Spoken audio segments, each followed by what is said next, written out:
Cerne Abbey in Dorset is a historic house with monastic roots dating back 1,000 years. For the past 50 years, it's been the home of the Fulford-Dobson family. During my visit, I'll hear about the rich history and some royal visitors. The Prince of Wales, who's now the king, who then... Yes, that was very funny, yes, the seeing Prince the of village Wales activity. came. We had him here. Plus, I'll join Barbara in her studio. Now, tell me just a little bit about this painting here. It's... I walked in and I loved it.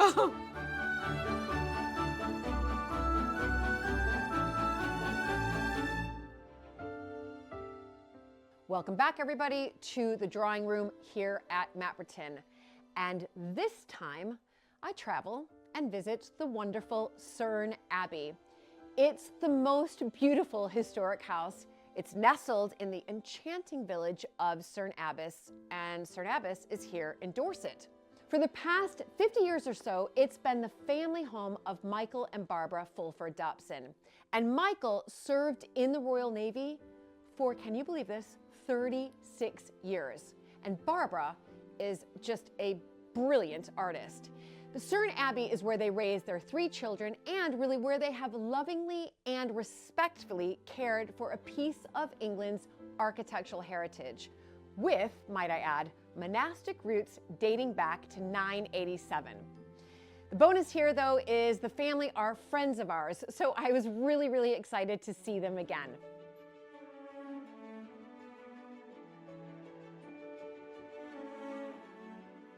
Heading to see Jessica and her wonderful parents.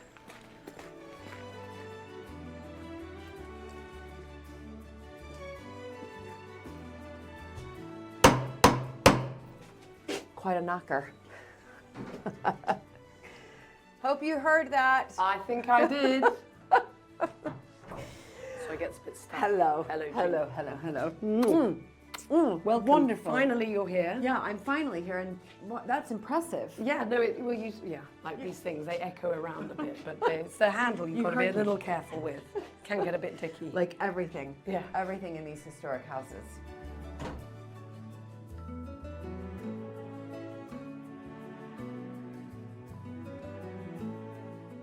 Once inside, I headed into the warmth of the kitchen where Michael and Barbara had a wonderful coffee waiting for me.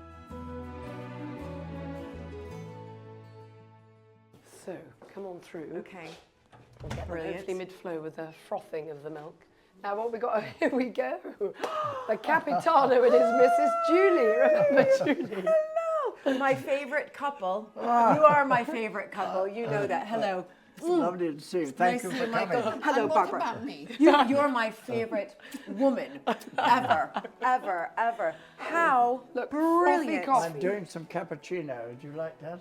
Yeah, I would love that. That is brilliant. So I've just arrived, and do you know, I can't believe that I've never been here.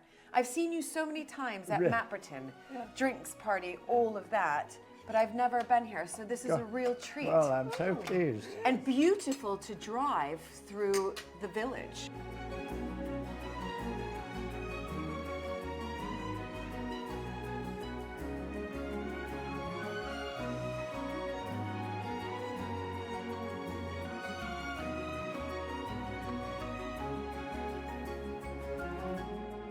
Thank you very much. I'm ready to pour. Stand really, by. But boring. Might I add that you're also the best dressed couple? I'll get out of the way. Yes, you are. So You haven't seen the rest yet.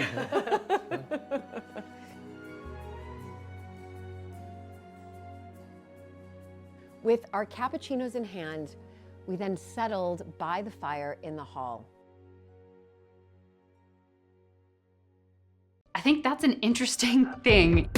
This one piece will make 52 layers. Watch on mobile devices or the big screen. All for free. No subscription required. But let's be honest here. Everybody knows I have an obsession with all things royal. So I couldn't help but ask about the royal visits to Cerne Abbey over the years.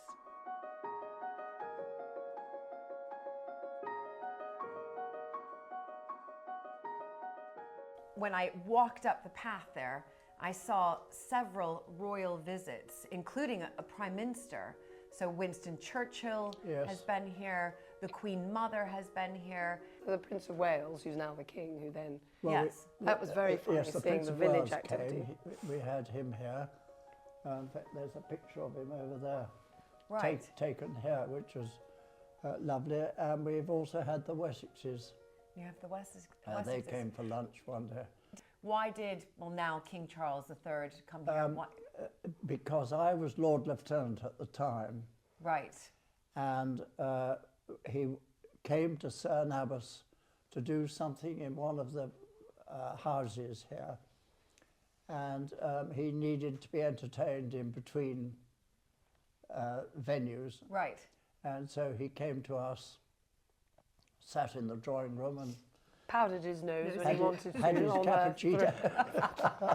Well, you do make a very good cappuccino, so I'm sure he thoroughly enjoyed that. Yes. But also, Dad, we are trying to get him to write his memoirs, which he gets a bit shy about. But you were from I'm flag afraid I'm not very lieutenant good to at Lord that. Lieutenant. So he gets a bit shy, thinking, "Oh, I can't write."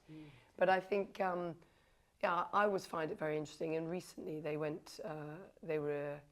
I don't know how one puts it when you're invited to someone's funeral, but the Queen's committal we service, were invited to the interment service in Windsor. Right. which is obviously quite a unique thing to be. But that arose because I'm what's called a gentleman usher. And the Queen has got, or the King now, 10 people who are 4 from the Army, 3 from the Navy, 3 from the Royal Air Force. And they are the catalyst that acts between the royals and the public. Right. So, for example, at a royal garden party, every member of the royal family has one of us with them. Oh my So goodness. look after them and produce people to be introduced and that sort of thing. In the Queen's Lane, there are 4 of us, Right. and the others have just one. Right. And we do all sorts of other things. For example, I was in charge of all the bridesmaids and the pages at the York wedding, Of all the things to be. which was quite... Right. And then I suppose, going from one extreme to the other, Princess Diana's funeral as well. You Yes, attended that, yes. didn't you? Did you? all that, yes. So, I mean, because that must have been extraordinary. Because we were all down in the country when that happened, but it's... Right. Yes, my job then was to load the royal family at Buckingham Palace and send them off to Westminster For the funeral of Princess Diana. for the funeral. Right. Yes. Right. No, they were extraordinary occasions to be involved in, as you can imagine. Of course. But I find, looking back on it, I've served the Queen 3 times. First for 36 years in the Navy. I was the day I retired from the Navy, I got home here and there was a rather interesting letter in a rather good quality envelope awaiting me. And it was from Lord Airlie, who was the Lord Chamberlain at the time. And in it he said, if you feel you'd like to do some duties in the royal household, will you come and see me? Well, I was on the next train up to London and I went and saw him, and he said, you know, the idea is that you'll become one of the gentlemen ushers. So anyway, that was my second time of serving him. And then, of course, I served as Lord Lieutenant here in Dorset. Yes. So I've had a good innings one way or another. You certainly have.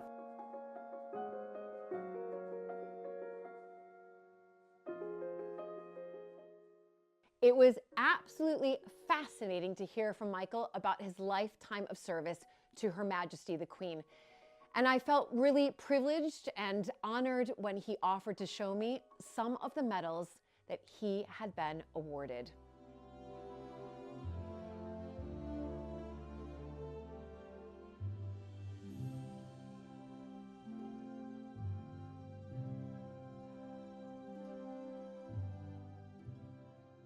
Now this is I'm a Knight of the Order of St. John. Fantastic. And that is the star that goes here, and that's the bit that goes round the neck. Right. And why were you presented with this, given this? Well, I don't quite know. I think it was not long after I became Lord Lieutenant. I was invited to become a Knight of the Order. My CVO, this is the one that was given to me personally by the Queen. By the Queen. And this is the commander of the Royal Victorian Order. Right. Yes. And to receive that from the Queen, I mean, that is quite extraordinary, isn't Yes. it? It's Yes. so beautiful. It's absolutely beautiful. And then over here, of course, Now I see the Royal Coat of Arms. That's the Lord Lieutenant stuff. Right. Should I just have a little? Yeah. That's a seal and a half, isn't it? Yes, it certainly is. And the ER right there. Yeah. And Queen, wow, that's extraordinary. Look at there, that is Queen Elizabeth, is that? Yeah, it yes, is. it Yeah. is. Yeah. And on the other side. Yeah. Yes. And then if we take this off. Oh my goodness. Oh my goodness. This is beautiful. Absolutely beautiful. So this was the 4th day of August in the 48th year of the Queen's reign. Is that right? That's right, yes. And by worn under the Queen's sign manual. Beautiful.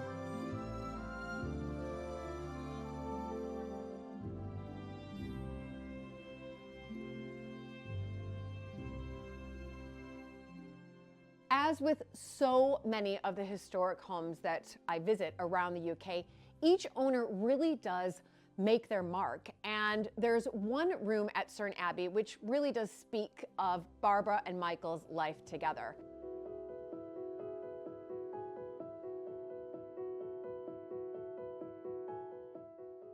Wow. Oh, it's so beautiful, absolutely beautiful. Oh my goodness, how lovely. Now these are all Barbara's pictures, including the self-portrait. the self-portrait is, I mean, it is beautiful. These are, and That's her mother. that's her mother. And just, and the landscape, these are fantastic. Yes. And then, I've just spotted the Queen there. Yes. Yes, now where is this? I'm not sure where it was taken. It was on a visit somewhere. Oh, it's so nice to come into a home like, Yes. Cerne Abbey, and it's got its, roots back to 987, Yeah. but yet it's this lived-in family home with Absolutely. paintings And all the muddle that goes with it. Exactly. Thank you, Michael. This is just tremendous to see this and beautiful. Yeah. It's really you and Barbara in this room together. Yes, it is a bit. Yeah, it Yes, is. Yes. And that's what's so wonderful.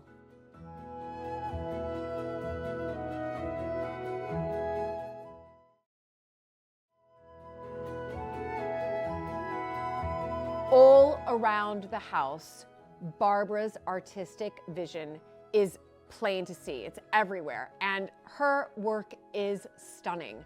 But as many artists, Barbara is rather self-effacing and a little reticent to speak about her work.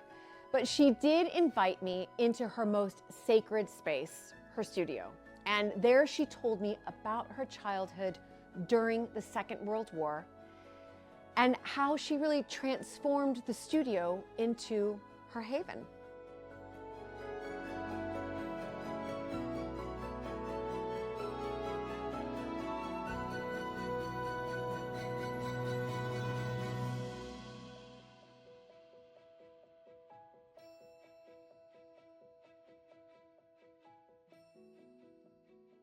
So Barbara, Yes. I've just walked into your studio, having just left beautiful, Cerne Abbey, and with all of its historic elements. But then I come in here and I feel that this is your space. Yes. You've created this space.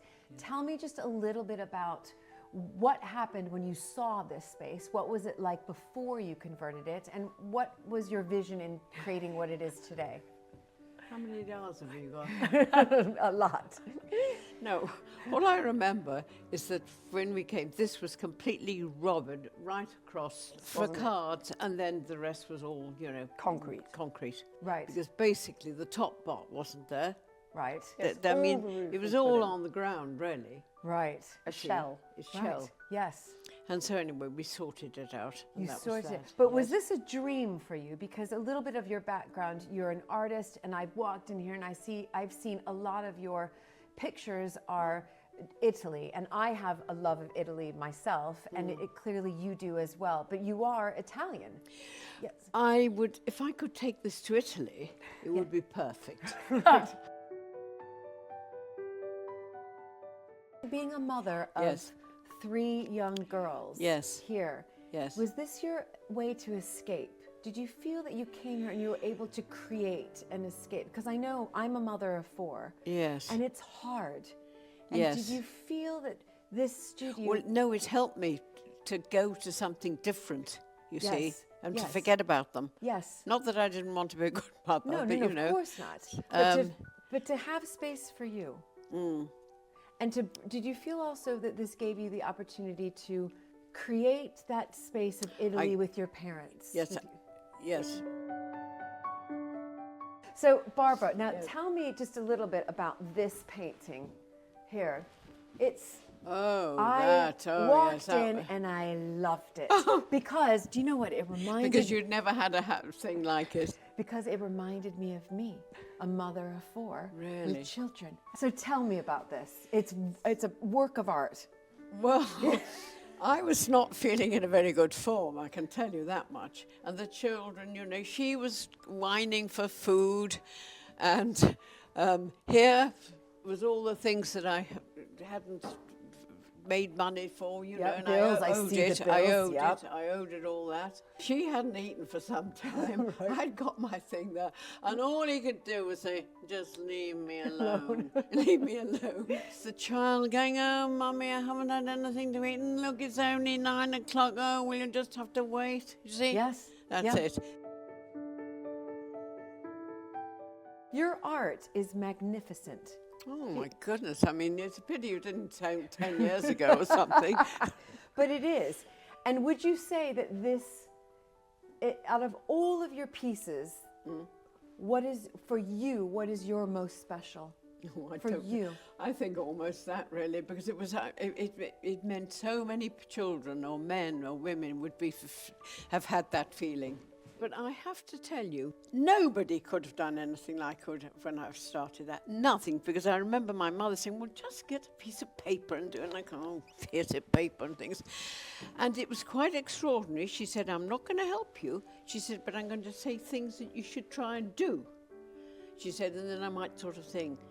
And if she hadn't done that, I would never have touched it. Never. Because I never thought that I could. Nobody had ever said So your anything. mother encouraged you Oh, yes. to become the artist that you are today. Well, You- yeah, well, yes. Well, yes. well, or I got sort of that, yeah. Yes. She was having bombs dropping off her over and thing. We were in Right. the middle of it. Yes, the same incredible. time, But yet you know. she's encouraging her daughter, you, Yes, yes. to become. Well, she said, if you get something like that, it'll be something that you can have for your life, and you'll never regret it.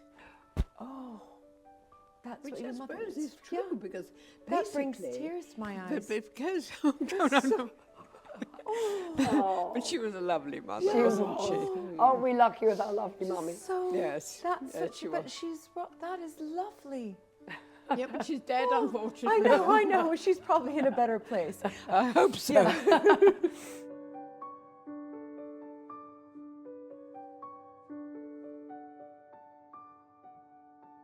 It was so special to spend time with Barbara in her studio.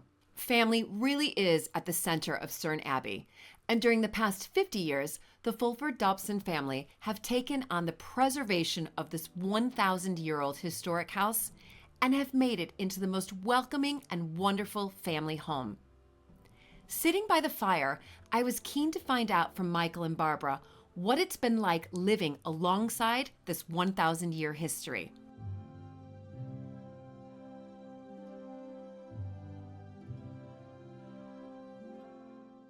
I just would like to know a little bit more of the history. Of course, foundations 987. There was probably something here before that, but the foundation of the Benedictine Abbey was in 987. Right. And then it went on until the dissolution in 1539. So the dissolution happened, but the guest house is what has remained. Is that correct? The guest house and the abbot's porch. And the abbot's porch, that's And right. this building that we're in. Yes, explain to me this building that I'm in right now. Beautiful. Yes. Well, it was the South Gatehouse. Right. It was the main entrance into the abbey. This fireplace was put here by one of the abbots who was abbot in about 1509. Absolutely beautiful. Well, there is a thought that in the early part of the life of the abbey that this might have been the abbot's quarters. Okay. Before it expanded. Right. And the extraordinary thing about the abbey here is that the abbey building has vanished. Right. Most places where there were abbeys, they're the remains of an abbey. And there are great works going on at the moment, people doing digs and one thing or another to try and find out where the foundations were for the original abbey building. We think it was out in Beaver Field out here. Okay. But we don't know. Are archaeological digs happening now, or is that the hope? It's about to happen. There's a system where they can put soundings into the ground and see where walls were and that sort of thing. And they've done quite a lot of that around the abbot's porch. That is absolutely brilliant. The two of you, so you've stumbled upon Cerne Abbey, and I would just like to hear the story now that we understand obviously the roots of it, the dissolution, what is left standing, but how did the two of you arrive here? Well, I can tell you that we lived 5 miles away, and I heard that Lord Digby, who was the owner of this at that stage, was selling.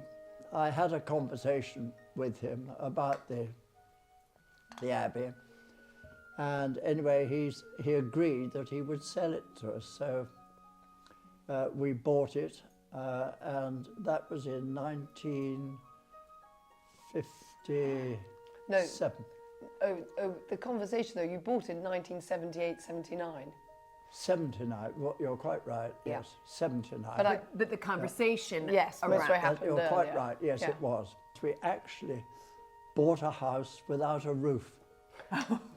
And just before we signed the contract to buy it, the north roof fell off.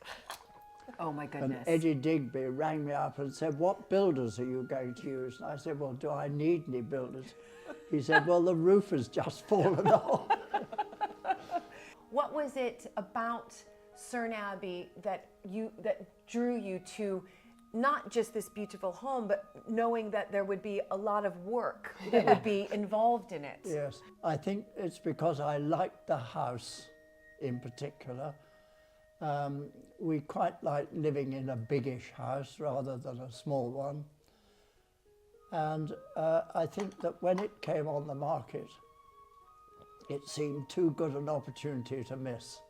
Yes. And so we went for it, accepting that, of course, there would be a lot of work involved. You know, a house of this age, you expect problems, as I'm sure you get at Mapperton. But we quite like doing it. But you took on this project, the two of you together. Oh, we've always loved things like that. Have you? Yeah, yes. I think we enjoyed doing it. You can't just do something that everybody else does. You've got to get out and, make a thing. So she loves a challenge. And love a challenge. And do you feel, I think for me, obviously coming from Mapperton, where it is a constant project, I think projects are, in one aspect, very, very healthy because they keep the mind going, Absolutely. they keep you busy. Certainly does that. Yes. So, and did you feel that? But was there ever a time in the these sort of 50 years that you've been here that you felt, oh, gosh, what have I done? Why did I take on such a labor of love? Or has The short answer to that is not at all at any stage. And I would say never. amazing. Yeah. It's No, incredible. we love the house. That was the thing that we really were together, weren't we? Yeah. Yeah.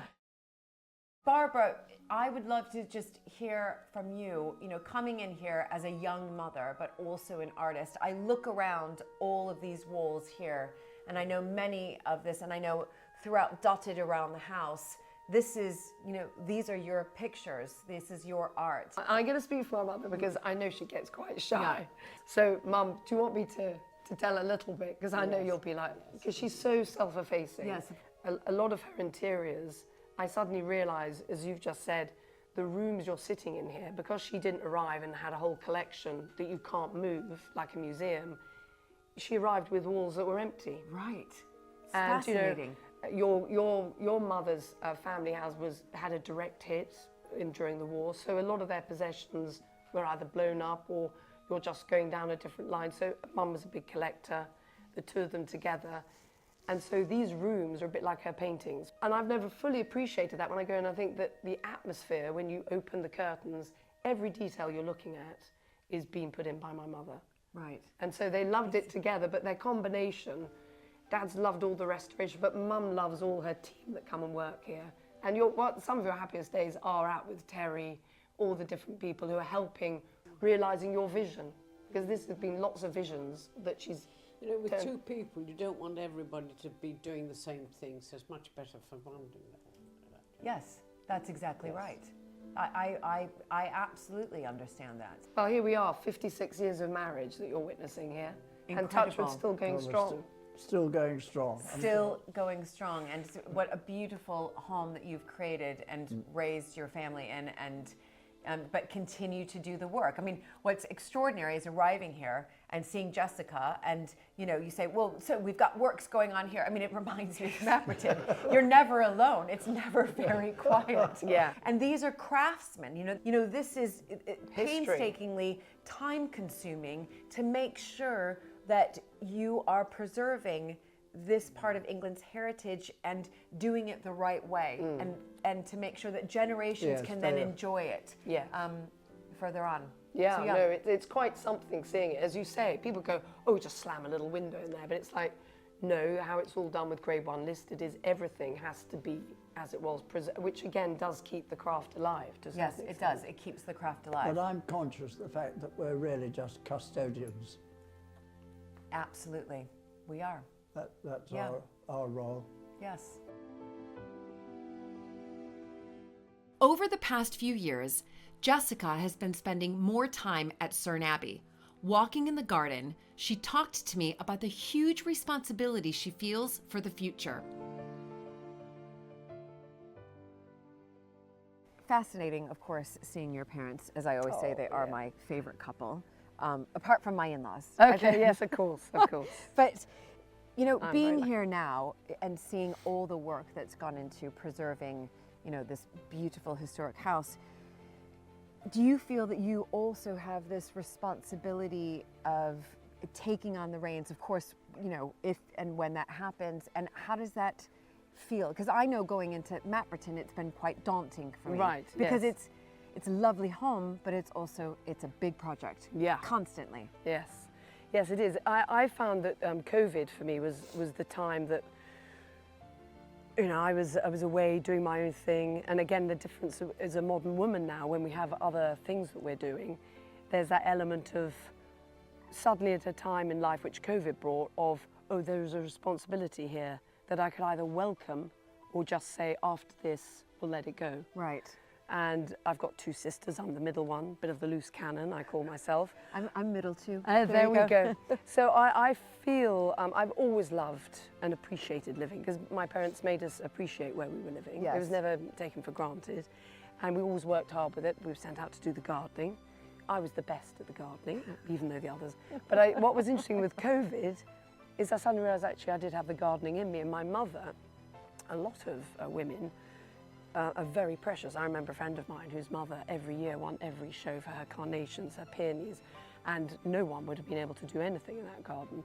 Whereas my mother, who's always been an amazing cook and I thought gardening, she said, darling, I don't like cooking and I don't really like gardening. So she said, I'm delighted if you want to do both.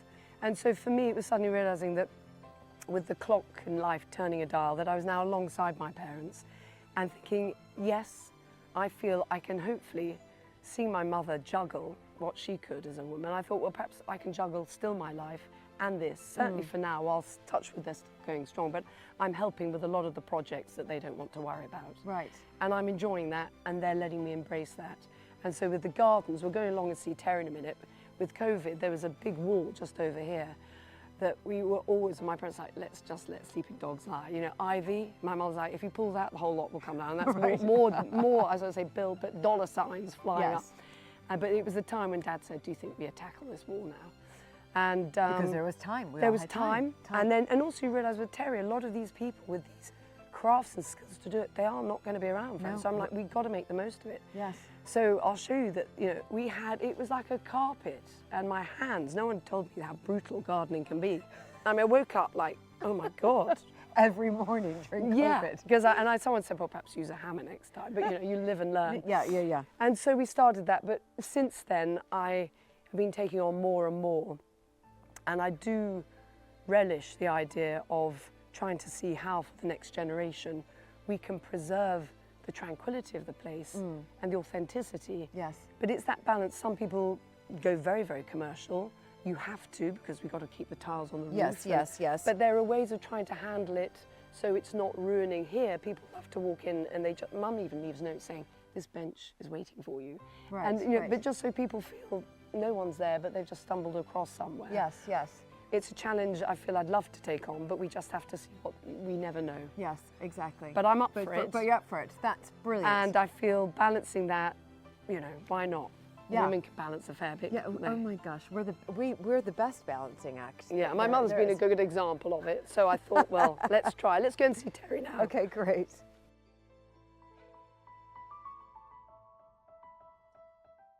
So this is our Terry.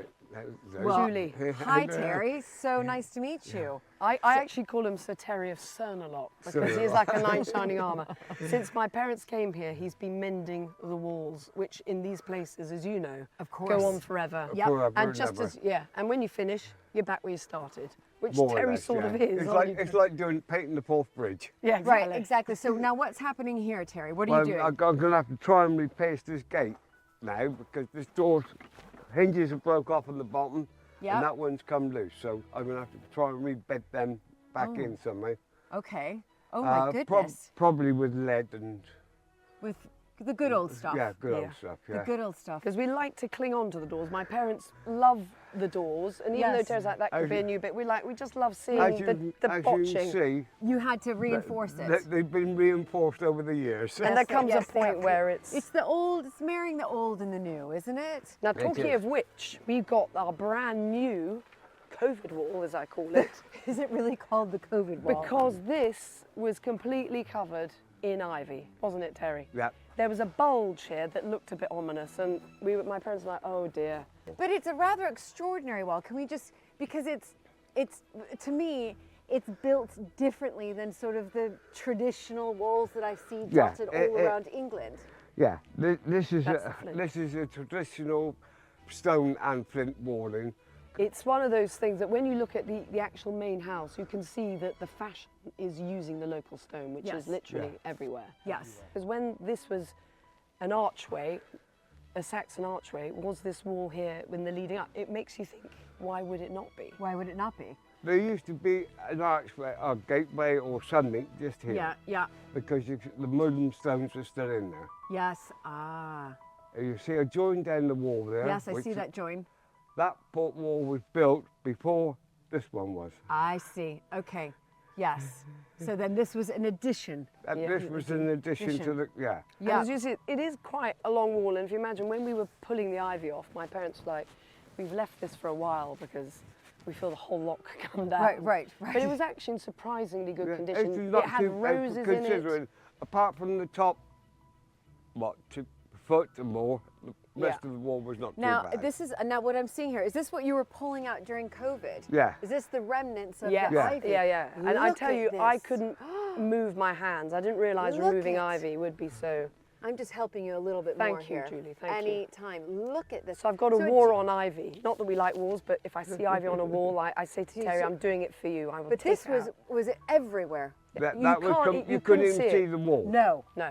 So it's literally had a complete, and now you see the beauty of it when you step back. I mean, it is. Just because Terry, working with flint, they're not even like bricks. And you see, you have to use the artistry to make them all fit together. Yes. No one is the same. They're like a snowflake, Yeah. I imagine, Terry, aren't they? Every Yeah. flint's It's different. fantastic. Will the ivy come back? Not on my watch. It will do if it's neglected. Terry, I found it interesting when you said to me, I can tell when one man takes over from another. You can. It's quite something, Right. isn't it? Yeah. And how can you tell that? I don't know, just instinct, I suppose. You can generally tell Right. by the mixture of the muck, by the way the stones are laid. Just- Yes. It's not, I don't know. Yes, it's- no, I get it. It's those small details which Yeah, we yeah, don't yeah. think about with a Yeah, wall, people but don't think about in it. restoring, you're like, well, the other person was a bit tighter on that, and now Yeah, this one's a bit you can- looser. Local Yes, cider, maybe. exactly. It's just a kind of, Yeah. I don't know, Instinct. It's brilliant. instinct. Yeah, brilliant. And how long have you been here? 40 odd years. No, I don't think it's 40, about 35 years, I think. 35. 35 years. I've been there. Oh my goodness. And do you love it?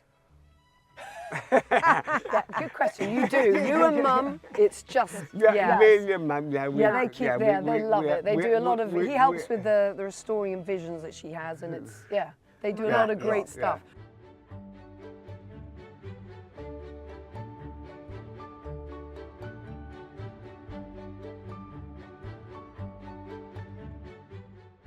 Cerne Abbey is the most magical place, and it was so special for me to see Michael, Barbara, and Jessica again. I'm absolutely thrilled to be here in Gloucestershire on the edge of the Cotswolds at Berkeley Castle. This castle has been lived in by the same family for nearly 900 years. I mean, just looking at it right now, I can see the arrow slits, I can see the keep. I mean, this is a proper castle. It's a fortress.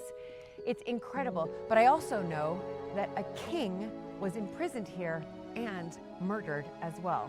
So I'm gonna go meet the family right now. Ooh, and they're gonna tell me everything.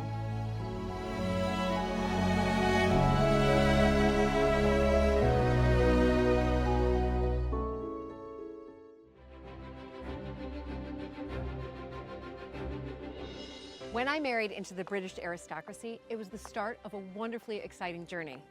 But it was also a little daunting. I became a Viscountess, and for an American girl from a small town outside Chicago, that was quite a shock. I live with my husband Luke, heir to the Earl of Sandwich, and our family at Mapperton House in Dorset. Living in a place like this is a joy, but also a challenge. And every day we're aware that we're preserving a very special part of Britain's heritage.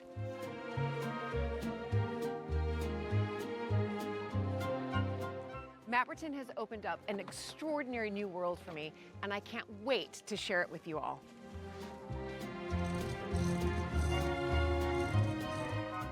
So if you love castles and manors and stately homes as much as I do, please join this American Viscountess as I journey into the British countryside in search of some of Britain's finest historic houses.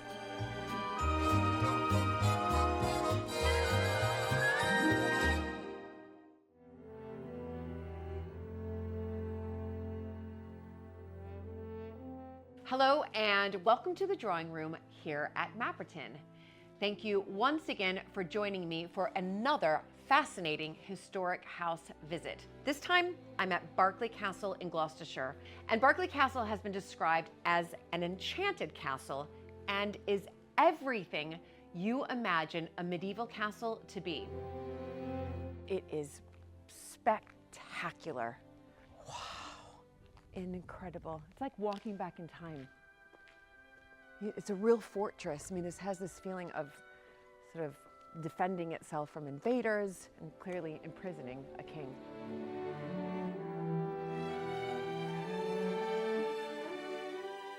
As well as being at the center of so much history, it's been home to the Berkeley family for nearly 900 years. Charles Berkeley is now at the helm and continuing the legacy of generations of Berkeleys before him.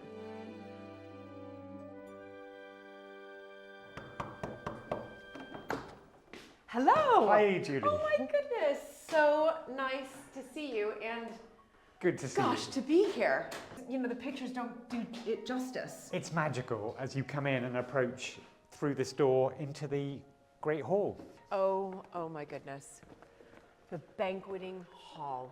It is. For me, it's astounding, first of all, just to know that your family has been here for nearly 900 years. I believe it's the oldest inhabited castle in Great Britain, lived in by the same family that built it originally. We're still here in some form, and it's wonderful. It's got a lot of history all around it. Yeah, I mean, absolutely incredible. And as you said, it's, you know, that is rare. You go to these homes and, you know, some of them have been there for 300, 400, 500 years, yes, but 900 years, and you are obviously the only family who can make that claim. And I think I'm the 27th generation being here, from 1150, basically. 1150. So, you know, it's nearly, you know, we can say 1,000 years of history. Yes. Nearly. We're coming up to that. So this is the banqueting hall. I mean, it's absolutely spectacular. And what has stayed the same and what has sort of changed or evolved? Well, these were the original Norman arches. So those were the original arches here when the castle, this room was being constructed. Right. And the roof has adapted. Yes. This was rebuilt in the 15th century, these amazing ship's timbers, this vaulted roof. You imagine the work that goes into constructing that. Yes. Remind us, the banqueting hall was again, like a great hall. Everything sort of happened here, is that right? Everything happened here, from entertaining royalty. Families would have had dinners here. They would have had banquets to celebrate various events. They would have had galleries like this, and musicians would have played and performed. And it's been used right up to the present day. There are weddings and parties here still. I mean, that's what's so fantastic, and as it should do, and as it should be used. Now, you mentioned here, this is the minstrel gallery here, is that right? This is the minstrels gallery.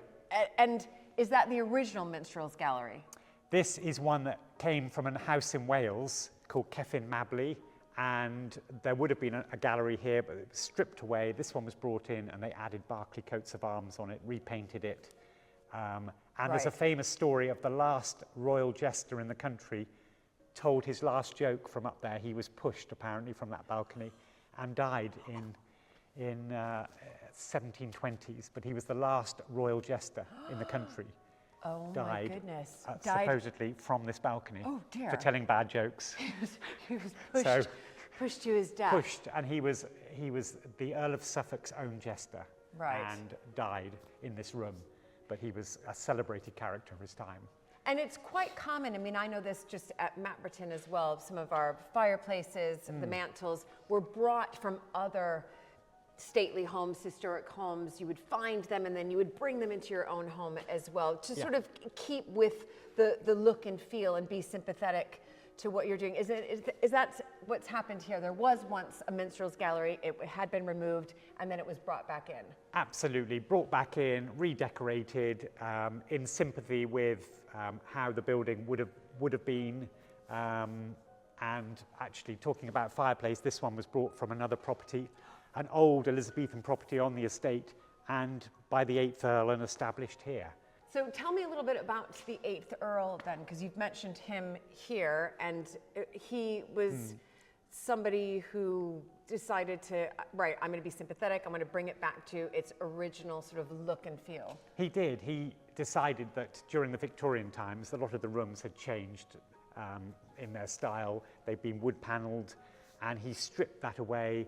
He wanted to replace some of the earlier windows with very symbolic stained glass windows showing lots of the family and royal links to the castle. So he had these shields put on in the 1930s, I believe. Right.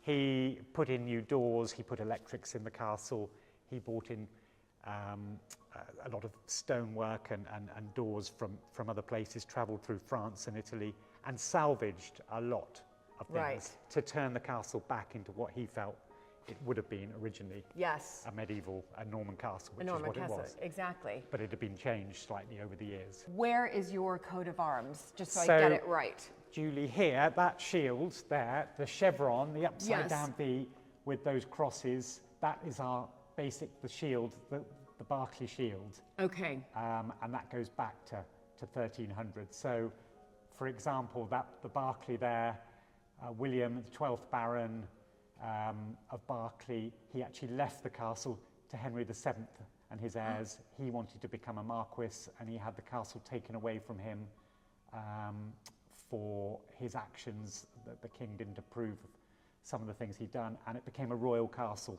for 150 years. But that is the family main shield. Right. And you can see it again up there with the bishop's mitre atop. Yes. And then some royal coats of arms of some of the royals who came, and other family coats of arms here. Goodness. Well, I'm just having a look. So Henry VIII yes. there, and his dates, Henry VII. Yes, up above we've got King Edward VI. That's it. So how many monarchs would you say have sort of visited or stayed or lived? We reckon about 10 have actually been and maybe come for a very short time, including Henry VIII, who came for a week. Right, he came for a week. That's quite a long time. It is a long time. And Edward and Richard II, who wrote about, it was written about, he came and visited in Shakespeare, and he mentions Berkeley. So, yes, there were some who came briefly, and there were some who sadly didn't survive. Edward II was actually, yes. Right. I'll tell, there's more of a story about him. So, yes, we reckon about 10 visited. 10? I mean, and who's the last one to visit? And King Charles has visited here. And brilliant. Prince Harry came and did some work experience here for a couple of weeks on the estate. So fantastic. Recent visitors. You've had recent royalty. Recent royalty. That is brilliant. This banqueting hall, we know how it was used, of course, way back when. But do you still use this hall as a family? We do. We have weddings, parties in here, and we've used it over the last 5 years for many family parties, and it comes alive. It's a fantastic room. It's got the history around it. Why not, as a family, use these rooms when you can? Yeah, well, and they should be used. And yes. That's what's so wonderful, and I think that's what also is fantastic is that these historic houses in Berkeley Castle, you know, in particular, what you've just shared with me is that they're lived in by the families. These aren't just, you know, museums filled with history. It's the family making use of the rooms and creating their own history. It really is, and I think that's so important, and you get a sense of pride when the rooms are being used for a lovely occasion and they're decorated, and you know, the sound of people enjoying themselves. Yes, I think exactly, it's great. exactly. Wow, so this is one spectacular room, and there are a lot of rooms here, aren't there? There are. Let's go and have a look at another room. Okay, great.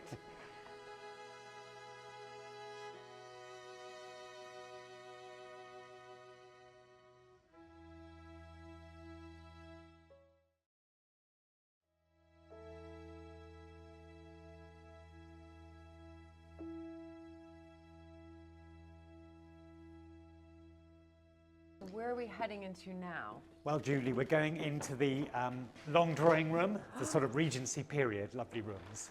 Lovely, and I can see the public gets to, I recognize ropes like this. We have them at Mapperton as well. So this is one of the rooms that the public gets to Absolutely, they get to view this room, and it's wonderful. There's a lot of history here. Well, yeah, everywhere. I mean, this is a royal castle, so yes, there's lots of history. Yes. Of course. Now, that has caught my eye because it almost looks like it's out of place for a long drawing room. I mean, not that I know that much about long drawing rooms, but... It's very, you wouldn't normally expect that, would you? Walk in here, but it's 15th century, so it goes back to Henry VII's time with his coat of arms. Oh. And in the middle there. Yes. But what is it? It is a pew that would have been used in church, in a chapel. A lot of these houses had the family pew. When they had visiting dignitaries, they would have sat up there And this was in one of the chapels in the castle, a room not far from here. And the 8th Earl took it down in the 1920s because he was agnostic, didn't want to have a chapel in the house, and had it rebuilt in here, as you do. As you do in a long drawing room. But he somehow made it work. He did, and yes, as you wouldn't think it would work in a period room like this, but he had a very good eye, and it does sort of work, and you get used to the lovely woodwork and yes, how it is, and it's and in fact it's got the nice coat of arms on. Yes, well, that is absolutely spectacular. And what else do we have dotted around? We've got lovely paintings. This painting here is of the 5th Earl of Berkeley, quite a character in his time, painted by an artist called Bertoni. That's him in I think in ancient Rome on his European travels. And this is his wife, Mary Cole, a local lady who eventually he married, and they had 12 children, I believe, together. And there was a famous story, because after he had died in 1812, she had to go to the House of Lords and fight this court case for her children. For all 12? Well, the eldest son, who was meant to inherit the title, it was turned down against him because he'd signed, they didn't actually get married. The church registry, he'd falsified the documents to say they got married in 1786. He was in league with the local vicar. And actually, their real marriage took place 10 years later. So the older 5 children were born outside of the marriage. And she fought for this case, went to the House of Lords for the privileges case. We've got documents about it. And lost the case. No. So it caused some ill feeling. The 6th son, in the end, got the castle, but loved his brother and didn't take the title on. And the brother was actually, he let him, he got another title, the older one, who should have had the title. But it did cause some animosity. She never knew this. She thought they got married in Berkeley Church, and it was all done legally. Right, yes. But actually, it wasn't a proper ceremony. He rushed it through, knowing it wasn't, and they only got married, as I said, years later. But she fought 3 occasions. She went to the House of Lords to fight this. What a beautiful room, and just filled with incredible stories from, different periods. And Absolutely, these 300 castles, years of history with the pew and the paintings up to the modern day. Up to the modern day. Absolutely brilliant. Brilliant, brilliant.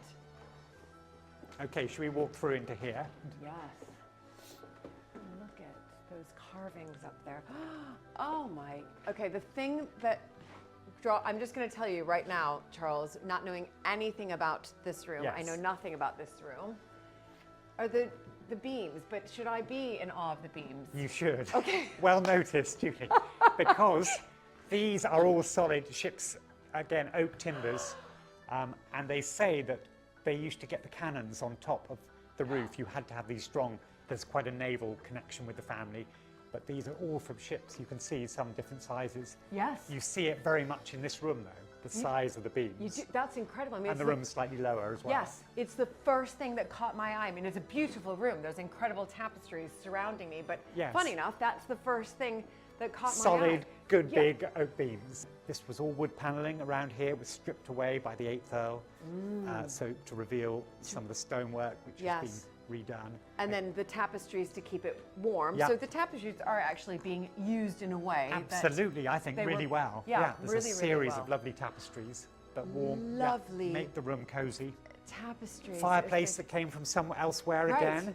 I know with that these lovely carvings. Yeah, beautiful and this carvings lovely everywhere. iron grate at the back. Oh, it's absolutely fantastic. Beautiful And carvings. there's a king right there.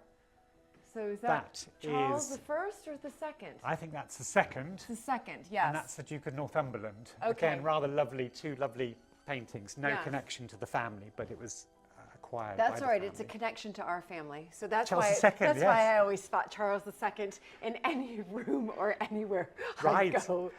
You'd have to look for It's our claim to fame. It's our really only royal link. I mean, proper royal link is, of course, bringing Charles II back for the restoration. Fantastic. That's, you know, that's a great story. I'm going to wave that flag for a long time. The reason we have the monarchy today is because of the Montagus. He's one of my favorite kings too. Well, that is brilliant. Oh, I love it that you have family photos in the rooms that the public obviously go through and see the history, but then they're seeing the living history here. Absolutely. This is the current family. This is our family, my father, my mother, my brother and his wife, my wife. And, you know, the family are seen here at the castle. We have family events. The family are often seen rushing around through these courtyards into the rooms. They come to see Granny here at the castle. My daughter and friends, they disappear up into some of the rooms. And incredible. But you grew up here then? Yes. We grew up in the castle. We spent the winter months here right. at Berkeley because there was a lot more going on in the winter here. And my brother and I, 11 months between us, there were two of us, two boys in the castle. We had our rooms up in the oldest part of the castle, and we would run around these rooms, hiding in the pew, hiding up on the king's balcony. The guided tours were on, we'd suddenly jump out. We'd be up on the roof. As soldiers, my brother, we both had a love of all things military, and yeah, we'd explore every little part. My father would often come and look for us. My mother had a bell she would ring to get us in for lunch. She'd ring it in the courtyard, and all the guides and visitors would be looking, and there'd be two boys up on the roof. So we loved being here, and we had rooms, as I said, in the keep, away from my parents, but it was exciting. It was a privilege, as my father said. Yes. The privilege of being in these rooms, of these houses. And yeah, I loved, and I grew to love history from a young age and visiting other places, but being able to explore these rooms was magical. We were very lucky. And it grows on you. This is your surroundings, and it was magical. My brother would say the same.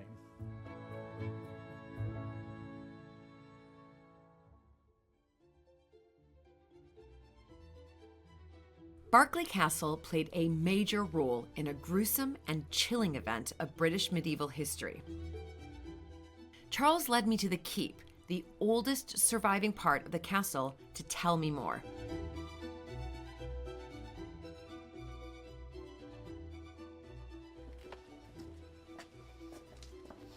Everywhere you go, Charles, I've already decided I do feel I'm in just a proper castle.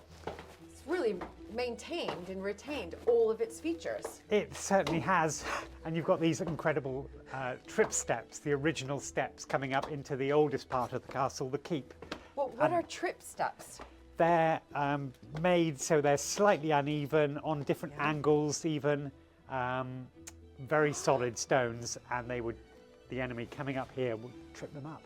Well, I was wondering why I was having a difficult time actually. I noticed just now. I was like, well, that's very clever. It is. It's a great invention and a piece of feat of building, and it's coming up to this solid, wonderful old keep, the original tower of the castle where the family and others would have lived. It was a safe place, right? And the enemy would often come up here, and you'd have your arrow men and guards up on top. Or you pour your boiling oil down. There's a little area just behind the door there, and get the enemy as they were rushing up these steps. As they were rushing up, but they could be tripping. Or they could be tripping as well because of the uneven steps. Yes, brilliant. That's amazing. Okay, we're going to go into the cell now, the prison cell, where a king was kept. Oh my goodness, so this is it. This is the original cell. Which back in 1327, Edward II was imprisoned and killed. And killed. Oh my goodness.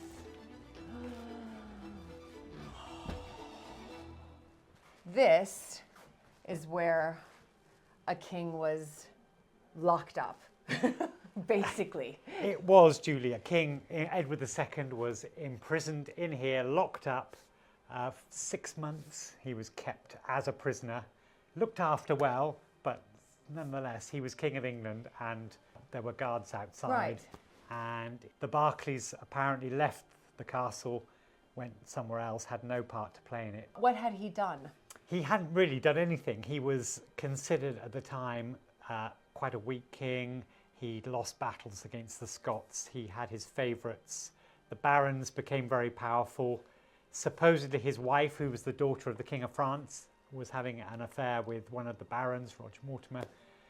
Edward was, and they plotted, there were various things. He had his male favourites, supposedly, and all these plots came together, and he was imprisoned in 2 other castles before eventually coming here and eventually being killed. Or here? Dying in this very room. No. Which is amazing to know that a king was killed. When you say that he died here, did he die because he wasn't fed, or did somebody come and murder him? Supposedly 2 jailers were ordered by the barons at the time to come, and he'd already escaped twice. There'd been 2 escape attempts. They needed money for new locks. We have accounts of that to keep him as a prisoner, and they realised, actually, we've got to do something about him. If he escapes again, we may not keep him here. It was a punishment to him, and he was supposedly killed. There's a story, a rather nasty story of red hot irons being inserted into his bowels. And being killed, or was he suffocated in his sleep? Rather nasty story, grim story, but he certainly died in September 1327 here. Here.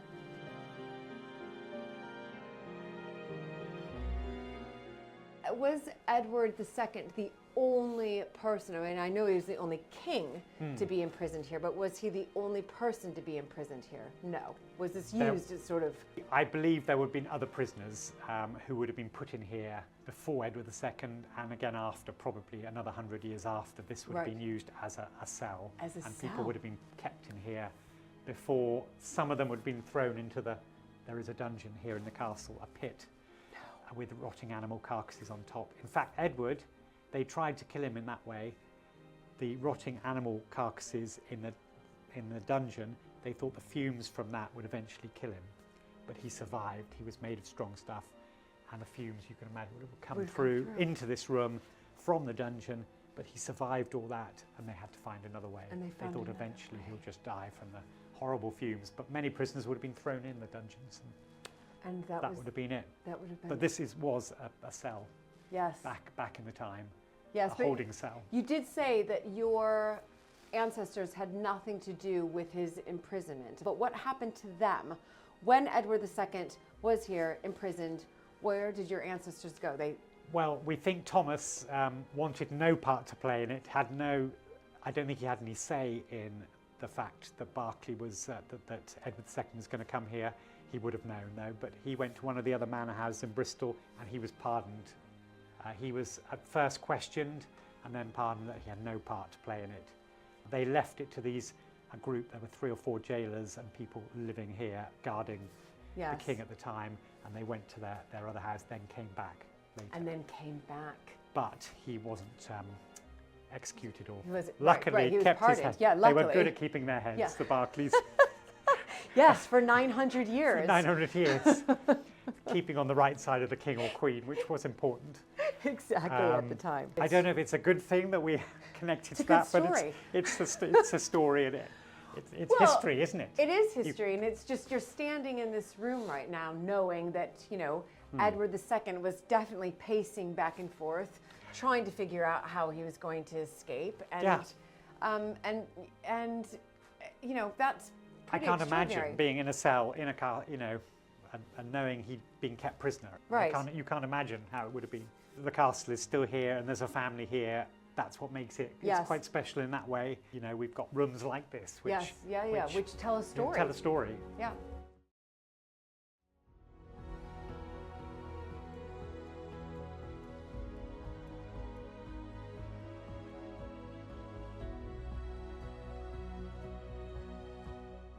Berkeley Castle is breathtaking. As soon as you arrive, you get a very real sense of it having been a fortress. But it's also a family home, and it's been lived in by the same family for nearly 900 years. And you know me, I'm fascinated by historical documents and what's still to be discovered in the archives. So Charles kindly invited me to visit the muniment room in the private area of the castle.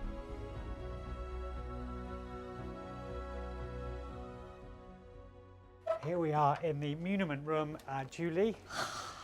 So this is it. This is where all of Berkeley archives are held. Absolutely going right back to 1100, basically, up to a lot of medieval ones especially. I mean, that must be unheard of. Is that right? Having this large of a collection that dates back. I think there are many family collections that go right back continuously that far. No, ours certainly don't. And if I can introduce you to Cerne, our archivist. Hi. Hi. So Lovely nice to to meet meet you. This is a treat. First of all, love muniment rooms. I'm redecorating one at Mapperton, and it's just become this real passion project of mine, and finding these letters. But as Charles just told me, you know, our letters kind of go back a few hundred years. Yours is nearly 1,000. Yes. And I've got the earliest ones out to show you. Oh my goodness. Today. I can't believe it. So you have documents, clearly, that have survived almost 1,000 years. That's it. That's Yes. Almost, incredible. Yeah. And how many would you say around that are almost near, you know, medieval? Ooh. What would you reckon, Karen?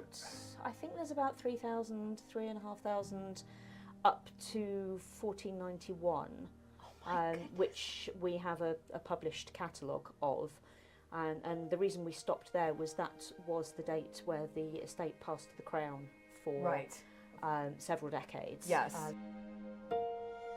So the top three are the documents by which the estate originally came into the family in the 1150s. So they're not dated, but we can work out roughly when they're dated by the names of the witnesses at the bottom. So who was around at this particular time. So this one is the very first one, and we think it's about 1150. And you've got H is Henry, Duke of Normandy, Count of Anjou, and that is Henry II, but he's not Henry II yet. Okay. And he is granting to Robert Fitzharding from Bristol various things, including some land in the manor of Berkeley. You can just see Berkeley there. Okay, yeah, I can. And one of the things that, one of the conditions that is laid down is that he is to build a castle, and you can just see Castellum there. Yes. So this document dates back to before this building. They're older than the building itself. That's amazing. Isn't it amazing? Isn't it? Yeah. It's amazing, but it's Yes. also amazing because obviously this is in Latin. Yes. Yes. But you can clearly see Berkeley right there, clearly, and then of course Castelli right there. So it's incredible that Berkeley, even the name, because you know how language has just evolved, has pretty much stayed the same and almost the exact spelling. Almost the exact, so it's Berkeley with an AI on the end. But so this is very important because in one sense this is a document saying that the soon-to-be Henry II is in one sense giving this land to the family. Yes. Okay.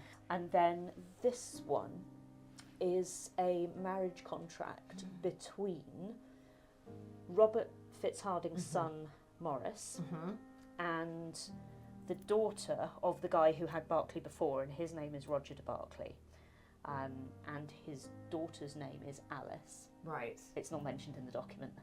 It just says the daughter of. Yeah. But also the other way as well. Roger's son Roger is marrying Robert Fitzharding's daughter Helen. All right. So it's a two-way family marriage contract, presumably to make sure it's stuck. So again, that's very important because that's sort of this agreement of marriage. If you like. Yes, absolutely. And there will have been 2 copies of it. On I the can same see piece of Berkeley in there. I already see Roger de Berkeley well done, there. Roger de Berkeley. Yeah, there he is. And across the bottom here, you might be able to see there's the top half of some writing. And it will originally have been one big sheet of parchment, and written across the middle in big letters will say Chirographum, which they would put across the middle and then cut, and then you both get a copy. And then if it fits back together, if you've got any query about the transaction, if it fits back together and the writing fits, then You know it's then the you know it's original. genuine. Right. And this carries on right up until the sort of 18th century. It's just fantastic. They're so clear. They're much clearer than later documents to read. And I've also noticed, of course, I'm not going to touch, but you've got these sort of, well, the seal there, is that Yes, right? yes. And that's still been retained. Yes, so that one hasn't survived. But this one just about has. It's been repaired with plain beeswax at some point. And it's the Great Seal. So the Great Royal Seal has the monarch on horseback on one side. Yes. And enthroned on the other side. And you can't really see him sitting on a throne there. Well, use but my you imagination. Can, yeah, you can make yeah, out but the you horse can, you can there. definitely see the horse. Absolutely. Yes, Yeah. which is quite something. And Yeah. then again, the seal hasn't really survived on that one, and the one on this one is very tired and in its little, cloth sack, being and that's protected. tied on the top, as you can see, rather Absolutely. than on the bottom. This is the main one, isn't it? Yes. I mean, it's fascinating. But again, this is also just these letters here. It's a royal connection that this castle has had for 900 years. Yes. You know, there's the soon-to-be King Henry II Yes. right there. Yes. I mean, unbelievable. And when you and I were speaking, you said that around 10 monarchs you believed visited. I reckon at least visited, or we've got records of them coming to Berkeley over time. Connections with, yes. Yes. Yeah. We know Henry VIII and Anne Boleyn visited in 1535. Lady Berkeley of the time had been a lady-in-waiting to Anne Boleyn and is said to have been one of the witnesses at Anne's secret marriage to Henry. Yeah. So can you find, or you're going to be looking through documents of that? You're not sure if you... So we haven't really got anything specific, but there is a mention in an account book that Anne Lady Berkeley has commissioned I think it's a gable hood, one of those headdress things, for the Queen. That's at quite about something, that isn't it, date. to find that? Yes, one of my That date, volunteers right. found that. Okay. So unfortunately, we don't have any sort of personal letters, but but we can make these yes, assumptions. we are pretty sure. And then moving forward, then you've got... Well, we do have Elizabeth I, and the other documents on the table. These are 3 letters from Elizabeth to her cousin, or rather her cousin's son, George. So George Carey, Lord Hunsdon, is the grandson of Mary Boleyn. Mary Carey. Yes. The other Boleyn girl. The other Boleyn girl. Yep. Yep. Saw that so film. Anne Boleyn's. Yep. So Anne Boleyn's sister's grandson. This is George Carey, and Elizabeth I is writing to him, and we know that she thought a lot of him because this yellow silk that you can see here, originally the letter would have been tied up and sealed with it, look. Beautiful. I can't believe that's still it's still so bright yellow. It's beautiful. Yeah. And apparently she only used yellow silk on really important letters and letters to people she was proper fond of. Yeah. So, and in these 2, she's I think she's writing to him. He's been to Bath, I think, to take the waters, and he's not been very well. So she's hoping that he's better and hoping that his language has improved. Apparently, he was a bit of a swearer. Oh, right. And sort of generally, sort of gently teasing him. She sounds very much like an affectionate aunt. Right. And so we think they were probably written on her behalf by a secretary, but signed by her. Yeah. Well, I was about to say, because you can the big see the signature. differences in this writing. Yeah, so this one is very much a different hand and this writing, to this one. but the signatures. Yes. There she is, Yes. Elizabeth R. Yeah. Elizabeth R. Your most affectionate sovereign. Yes. And Elizabeth always did that with her signature. Yes. Sort of big flourishes. Yes. Yes. Great big sort of squiggle taking on up a the bit E. of space. Yeah. These were probably written in the 1580s, 1590s, I believe. Well, I'll tell you what is extraordinary. I mean, if you think about, this is, 500 years old. Well, yes, exactly. You can read, I can read that entire letter. Yes. So this is in an italic hand, which, now we think of italics as being the slanty font. But this, this is the sort of the forerunner of our modern handwriting, where this one is in something called secretary hand. Okay. Which is very difficult. for me. rather different. A lot of the letter forms are very different. It takes a bit of learning. It takes you a bit of time to get but your you're eye right in. about I can Yeah, read so good good George, George, yeah. because I've heard that before you're departing for Bath next maybe not your speech was become much better. Nor your legs. Oh yes, that's any it. It's stronger. neither. Yeah, so neither your speech was become much better, nor your legs any stronger. So she's taken the mick out of his terrible language. Oh my goodness. It's great you learn a little bit about language and and the relationship between them as well. Yes. And this one, somebody has written on it, by the Queen. Yes. I've thought that's what it was, Yes. but I thought I'd Yes. hold back just in case it was something else. Yeah, no, it And is isn't. this her squiggles? But that's her. Yeah. That's her big old very signature. Yes. elaborate. Karen, this has been a real treat. I cannot begin to thank you, well, both of you enough. I can't even believe that I'm actually seeing this.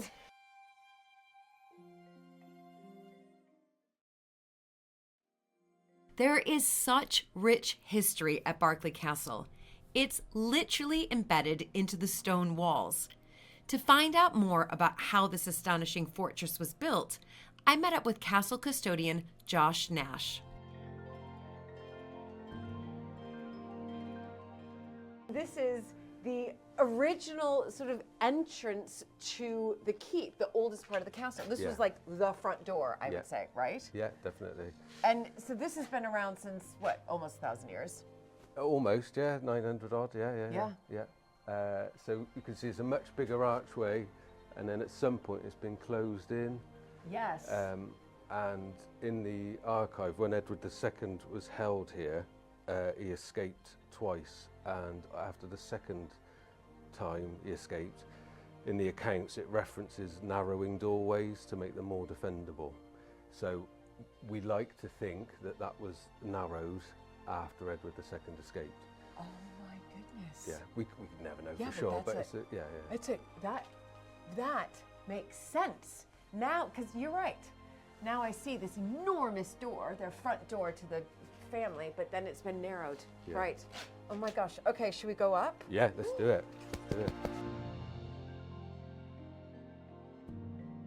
So this whole section of the castle that we're in now was built by the 8th Earl in the 1920s. It's an addition to the keep. But I did notice the sign that said private. Yes, so I we're feel going. very special right now. We're going behind the scenes. I am going behind the scenes. Look at this. Whoa. Probably should have tidied up a bit before you came up. Okay. And these on. So this is all sort of storage, really. It was all built in the 20s, as I said, as maids' bedrooms. This is fantastic. I mean, I love exploring. Okay. So when we get up here, you just avoid standing on the seams. Okay. The vertical seams. Okay. But other than that, oh my goodness. we're good to go. You know, I've been around the castle quite a bit, but I haven't seen this sort of courtyard, if that's what it's called. So we're on the roof of the keep, if that makes sense. Yes. And that's the keep garden. And that's the keep garden. So that was in there where that grass is. Yes. That was the site of the original 1067 timber Motte and Bailey Castle. So if you can imagine, there was a mound with a timber castle on the top. Yes. And then a moat around the outside. Right. Well, a ditch around the outside. Yes. And then that was built in 1067. It got demolished and rebuilt twice, I think. And then in 1153, they started the work on the keep itself, which they built in the ditch surrounding the mound in the middle. Okay, fantastic. And then this around here, when was these bits built? So this is the outer wall is all 1150s. It's all 1150s. Yeah. Well, it started in 1150. Yeah. I think they could build 9 foot a year.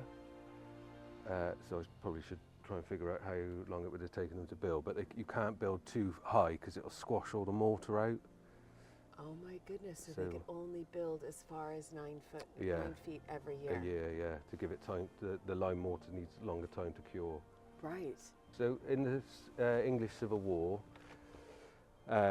the castle, it was obviously the parliamentarians against the royalists, and the castle changed hands, I think 5 times between them, where it sort of sieged and surrendered and that sort of thing. The last siege, the parliamentarians took the castle and they took loads of the outer wall down. There was this sort of outer curtain wall there. Yes. It was originally much, much higher. Right, right. They demolished part of that and then they seized the castle off the family.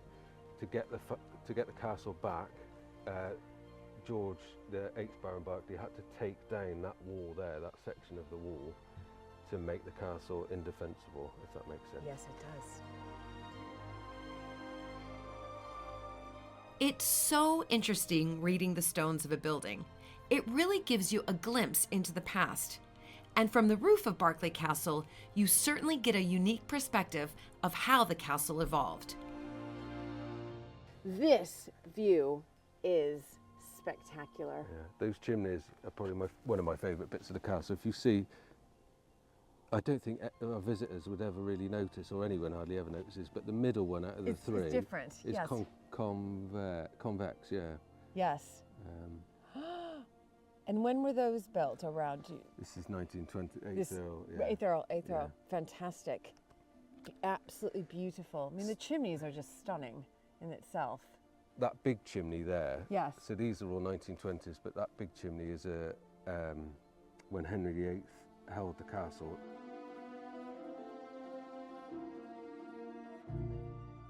It's magnificent to be able to be up here and just to see the wider estate. So do you come up here quite often just to check it out? Yeah, I'd be up here probably not often. as much as I should do, but that's part of the course. But everything is on top of, Yeah. This is absolutely spectacular. I've noticed just walking around, and it's something that I do look at are sort of the stones and how, this castle was built. But I've noticed, obviously, stones that I recognize, but then I see quite dotted around this stone that almost looks like volcanic stone. It does, obviously yeah. it's not. It's not. No, there's no volcanic stone around here. So the castle was all built out of locally quarried stone. A lot of it would have come from the Forest of Dean, Pennant sandstone that would have come down the Severn and then up this river here, right to site. But this is actually, it's called Tufa stone, Right. and it was quarried in Dursley, which is about 3 miles over there. And it's the newest stone, if that makes sense. So spring water would have come down off the Cotswold edge, Right. heavy with lime basically and minerals, and then it Okay. settled in these great big pools in Dursley.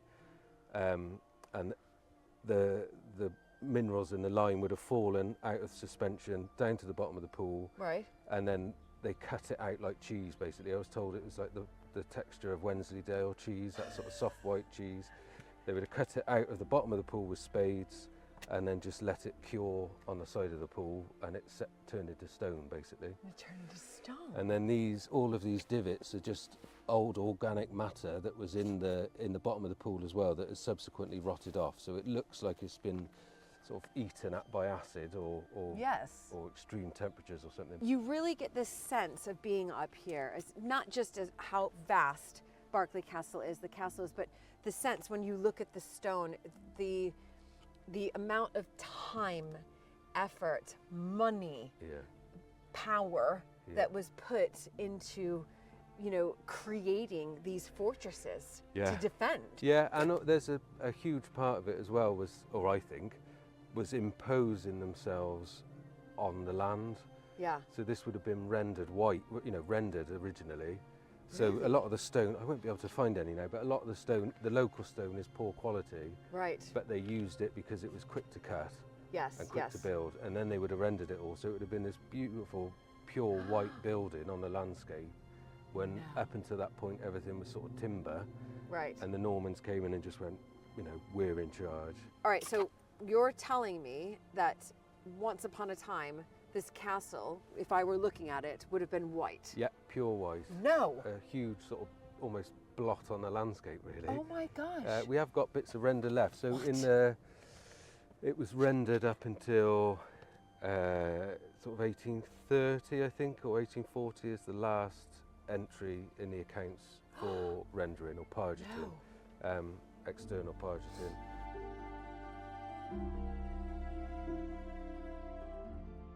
It is such an amazing building and astonishing to think it's been home to one family for nearly 900 years.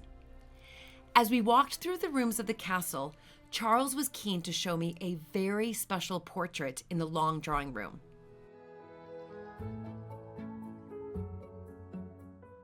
My lovely, wonderful mother, who lives in the castle, in a wing of the castle, and fantastic by a family friend.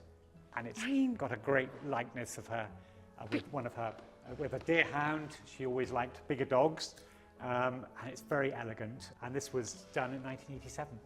Do you know what drew my attention to this portrait was the expression on her face? Yes. Because so many times you see portraits that it's just sort of stoic, right? Yeah. And there's this sort of a beautiful glance, a bit of a smile. There is just coming through, and the artist we knew, we're family friends, and it's great. It's beautiful. Yeah. A beautiful dress. Lovely dress, and here it is. Oh, you're right. That is the dress. Wow. And I remember when she wore it at a couple of things, but I remember her wearing it for the sitting, and she wore it before that as well. Charles's mother, Mrs. Georgina Berkeley, has lived in the castle for over 50 years. When we met, I asked what it was like to raise a family in a castle, and a castle that is open to the public as well.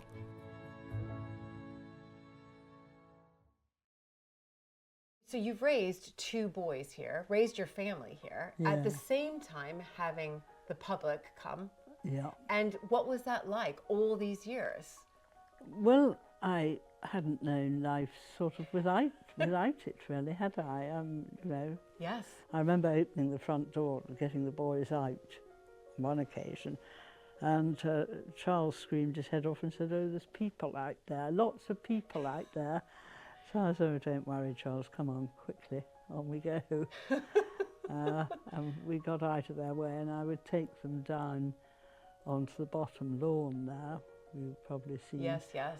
And under the big tree, and we'd sort of space ourselves out so nobody else could get down there. They played down there. Right. Little tractors and what have you. Yes, so that you found a sort of a private part within we the tried castle. to find, yes. And the keep garden. Which, yeah, I saw the keep garden. Well, we ended up there, I think, which was good. But I only realised rather stupidly that, of course, everyone in the King's Gallery was looking through the windows straight at us. When you think of so many, decades here, what are some of your fondest memories? It's a lovely place to live in, actually. You're surrounded by lovely things, which yes. I like. And I've always loved this place, and so it's just, to me, it's just home, yes. And it feels, this room, and even walking around in different parts that I've been, it feels... Lived in, doesn't it? Yes. Yes. But it's become much more not a home in the time I've been here, really.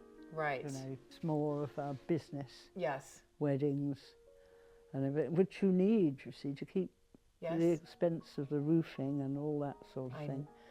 Well, I know. And we had to rewire, 5 or more, 7 years, something like that. So we had to vacate the castle completely. When you were rewiring the when castle? We were rewiring and new boilers and all that. This is a castle. There's yes. so many rooms and layers, and it's not just a quick job. A quick fix. No. It isn't. You see, and the walls are so thick. A lot of the little room through there and the bathroom upstairs were dug out of the thickness of the walls by our predecessor, right. who made sense because they're 14 feet in places. Oh my! The walls the of walls. thickness. Oh I still can't get a handset telephone. That because it can't. They can't get through the walls. You can't get through. Which I think is splendid in this day of modern technology, isn't it? Yes, it is. Yes, it is. It's wonderful just for me personally to come and visit here, because also we have a historic house that we run as well, and it's lived in, and it's very homey, and that's what's so wonderful to be here. Yes, and you're aware of the peculiarities. Yes, and the difficulties, and because there are difficulties, it's, you know, we have this phrase that my husband and I always use, that it's no picnic running a historic house, even for the family that invented the sandwich. Because so, and it takes time and patience and an understanding, and also I think a sympathetic view to make sure that we aren't over modernizing and overdoing it, so that it still retains with the features that we want to retain, but also becomes a comfortable family home. But yes, we're opening it up to the public. But also public. you've got the character. Yes. You know, I think it's a great shame to move everything. I agree. My husband was exactly the same. He hated change, as he always said, so nothing had to change. Right. And so I didn't bother. Right. I mean, most people would have put in more modern kitchens or whatever, you know, but right, but I'm when very happy without it. Yes, exactly. I think that's brilliant. Yeah. I also do need to ask, because whilst being here, I discovered the 8th Earl, I know from Charles and also speaking to Josh, has done quite a lot of work here, from the roof to huge, extraordinary amount. And I also found out that his second wife was American. Is that right? Molly. She was a pain in the neck. I shouldn't say that, actually. She's dead, so I think yes, it's okay. she's very dead. And when we had to go, she was American, as you say. Right, right. I don't want to be rude about your race. Listen, we've had a couple of people sort of a couple of women ruffle some feathers in the past. So I know, and remember, you know, the Americans sort of came over during the turn of the century, the turn of the 20th century, and did kind of ruffle up the historic houses. I know, because the English, well, actually the British, were looking for rich wives. Yes, yes. So was Molly a rich? Yes, very. She was a Lowell from Boston. Yes. And she married the last, as she always calls him. And right. In the things she's written, you know, the last Earl and all this. And married him. We had to go and meet her. Oh, you met her? Yes. Oh my goodness. I only the once. John met her quite a few times as a little boy, I mean, as he was growing up. And probably, in fact, he met her when Lord Berkeley was still alive. Okay. And they were living here. But I didn't meet her till after he died.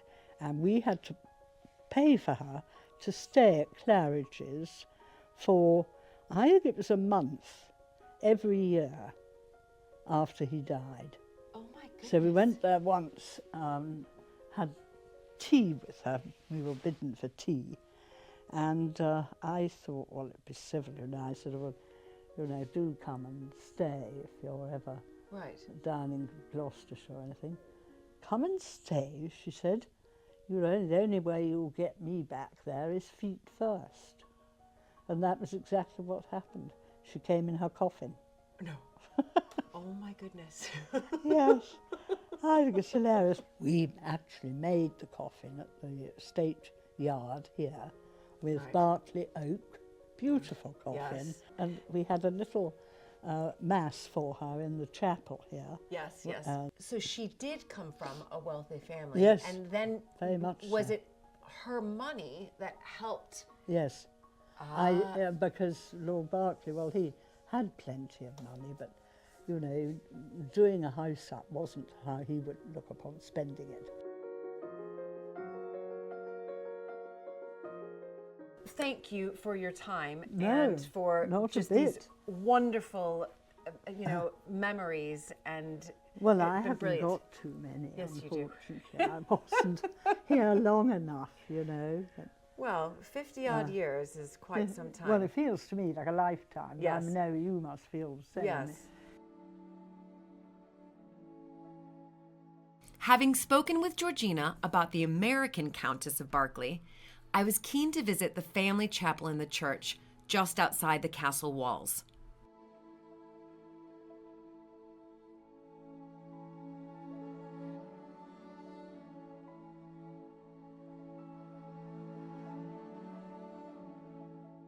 I've been given the key.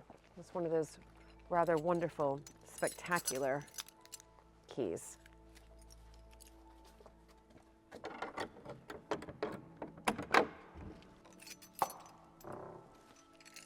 Oh my goodness. Here we go, here we go. Randall Thomas Mowbray, 8th and last Earl of Berkeley, born the 31st day of January 1865, died 15th January 1942, but this is what I'm looking for.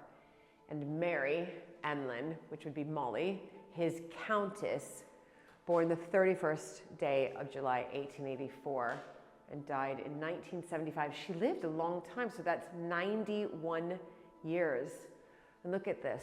They would have planned this beforehand, and it's, you know, quite exquisite, and it's, in one sense, sort of showing off sort of power and wealth. But usually you can find in the vault something else. Here we go, here we go. Here we go. The last Earl.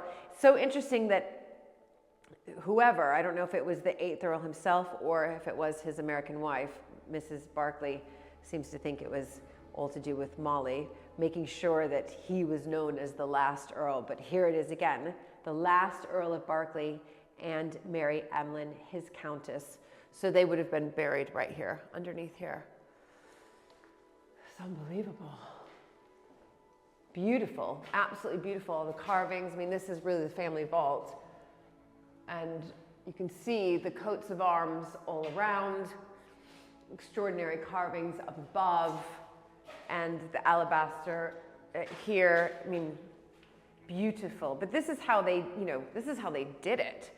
You know, these families of nobility, power, they would make sure that upon their death, that they would be seen like this for, you know, eternity. Let's see the date there, 1635, and we've got 1600s over there as well. Incredible.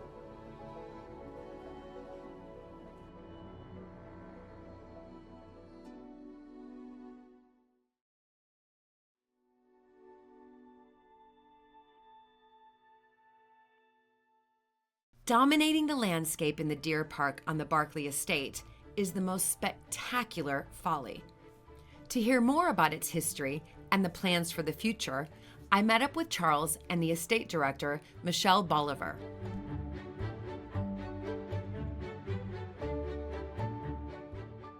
And here we are heading up to this fantastic Folly in the middle of the deer park. Follies were used for, I mean, why were they built?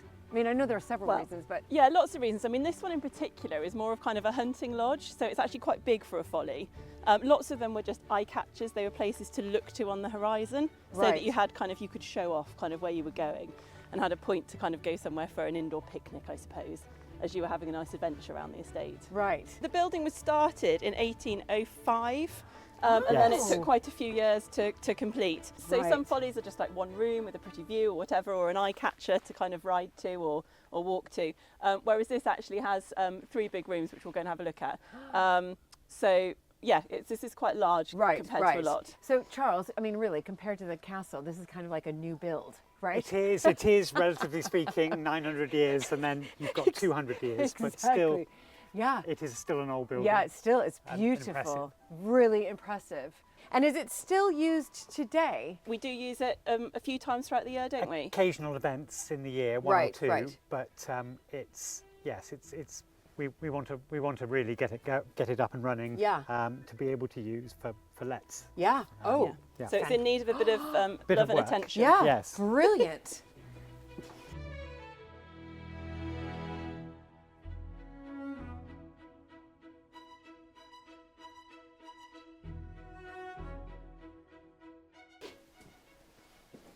Oh my goodness.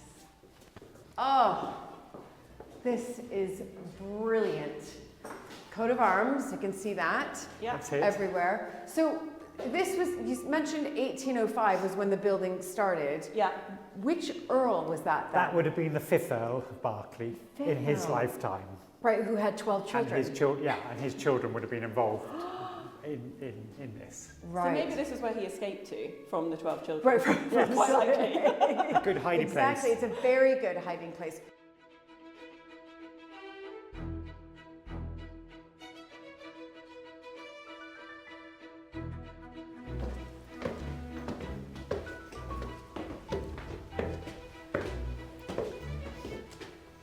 Oh my goodness. Wow.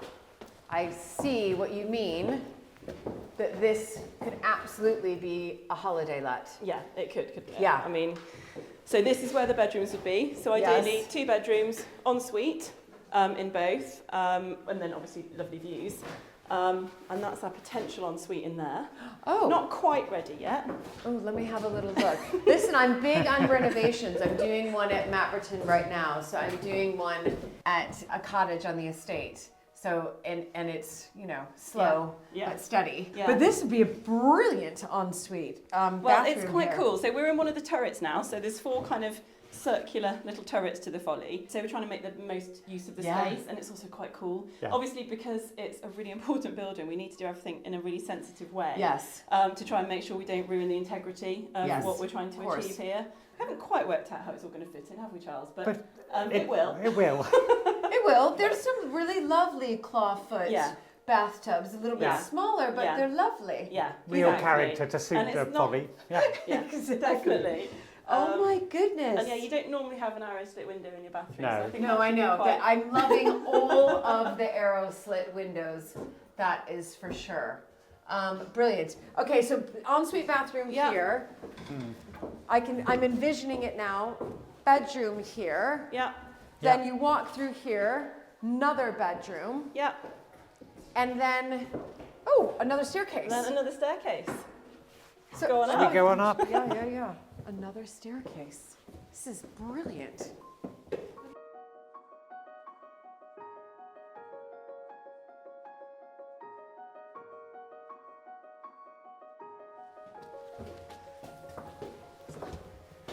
I mean, I'm speechless. I'm actually speechless. This is the party room. Right, this is the party Definitely. room. But it's incredible because you've got these 360 views. Yeah. And you've got Deer Park surrounding. I mean, and the light coming in. All right, so Michelle, what are you thinking for this room? So rough plan of attack, this would be the kind of the sitting room, the drawing room. So people will come up here, there'll be a nice fire going, they'll have lovely views. If it's a sunny day, they'll have lots of fancy velvet curtains. If it's not, they'll feel cosy in here.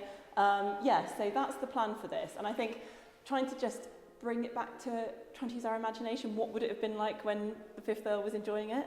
Yeah. You know, and kind of have a nod to that. Yes, so, absolutely. that's the plan. Right, and then I can see 2 doors on either side. So turrets again, so as we saw in the bathrooms below. And then what we're thinking in here, which is a nice little cosy space, is that could be the kind of little hidden away reading room. So, you know, library-esque kind of reading chair. So you can go and escape there and have some quiet time with the arrow slits and everything else in there as well. Yeah, it's like and probably a snug. drinks cabinet of some Yeah, sort. definitely bar drinks. area. Bar, Quite a big one. absolutely. And then that one across. Probably blue bathroom, so that you haven't got to go all the way down to the bottom floor when you're kind of up here with all of your stuff. And store, so you can just bring everything at once. So, Yeah, this is brilliant. I mean, this is cool, definitely, if it's, I mean, I have to say, one of the best follies I know it's I've ever been in. Yeah, it is. It's We love it. It's lovely. Absolutely brilliant. Well, I would definitely be keen on letting it whenever that happens. Fingers crossed. Sign me up. But wonderful that you have, again, this bit of history that the 5th Earl left the family, and it's still standing and will be used again and again. And I think that's what's so important, not just this building, but kind of across all estates and all historic buildings, is how do you keep giving them a future? Yes. Because things change, we're no longer having big hunting parties in here, that isn't what it's used for. Right. So how can we make it have a future, Yeah. both Yeah. financially and to make it stand, and so people can still enjoy it, because that's Yes. what it was built for. Yes. It was Yes. built so people could have a really Exactly. good time in the deer park. Yes. And that's kind of what we want to keep going, really. Yeah. And it's in this wonderful location with views on all sides, so let's make the most of it Yeah. before it deteriorates Yeah. more. That's exactly right. Yeah. And Well, actually, that's one of the biggest issues that we have here, is it was built, it was beautiful. He obviously employed very good craftsmen. The stairs are a really Yeah. good example of excellent craftsmanship. However, it's made out of something called mudstone, which is highly inconvenient because we're quite exposed up here, and it just starts shattering. So one of the big costs, and you can't just fix that and then forget about it, so one of the big costs that we have is we have to keep stabilising that stone. So whether that's through treatment, whether it's through pointing, whether it's just through making sure it's safe. Yes. So that's just an ongoing thing that earns no pennies at all, but that Yeah. we have to spend quite a bit of money on to keep Yeah. keep it in good structural order.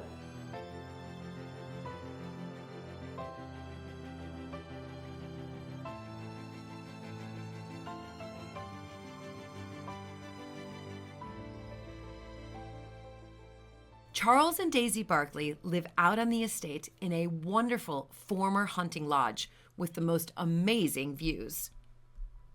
I caught up with Daisy and asked her what it's like living away from the castle.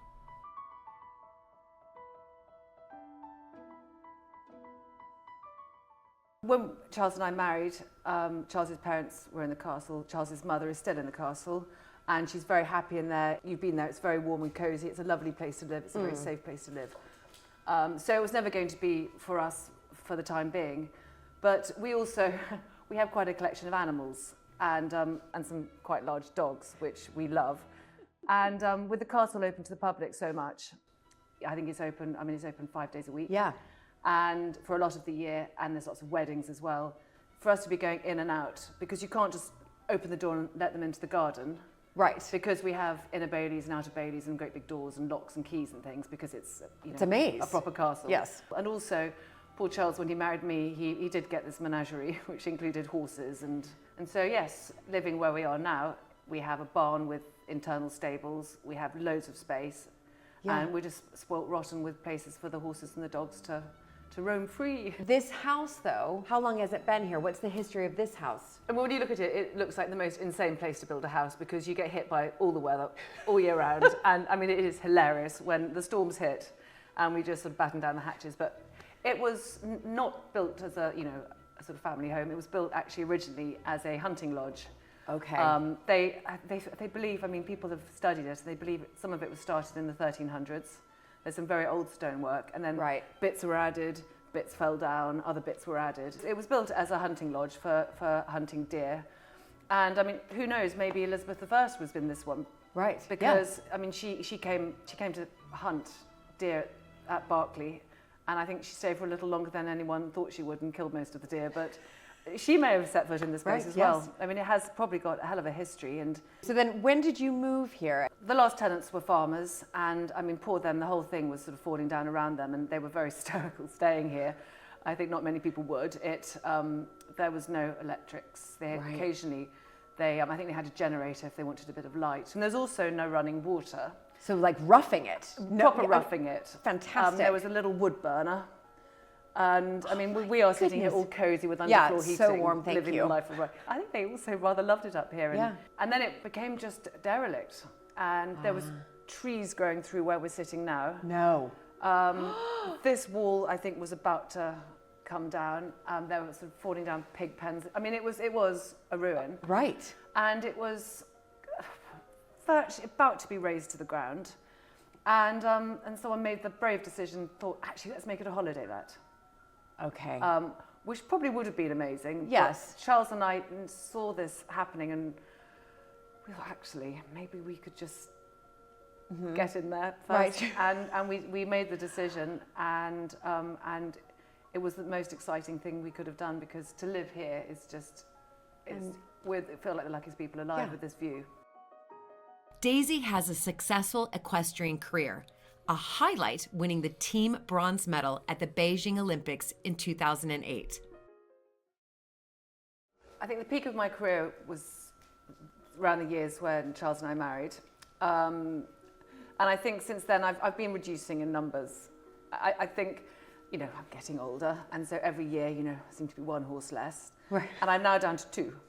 Right. And they're 2 lovely horses, and I'm not out there competing all the time like I used to, because I think, you know, as you get older, I want to do more things to help Charles with the castle and with projects that are going on there.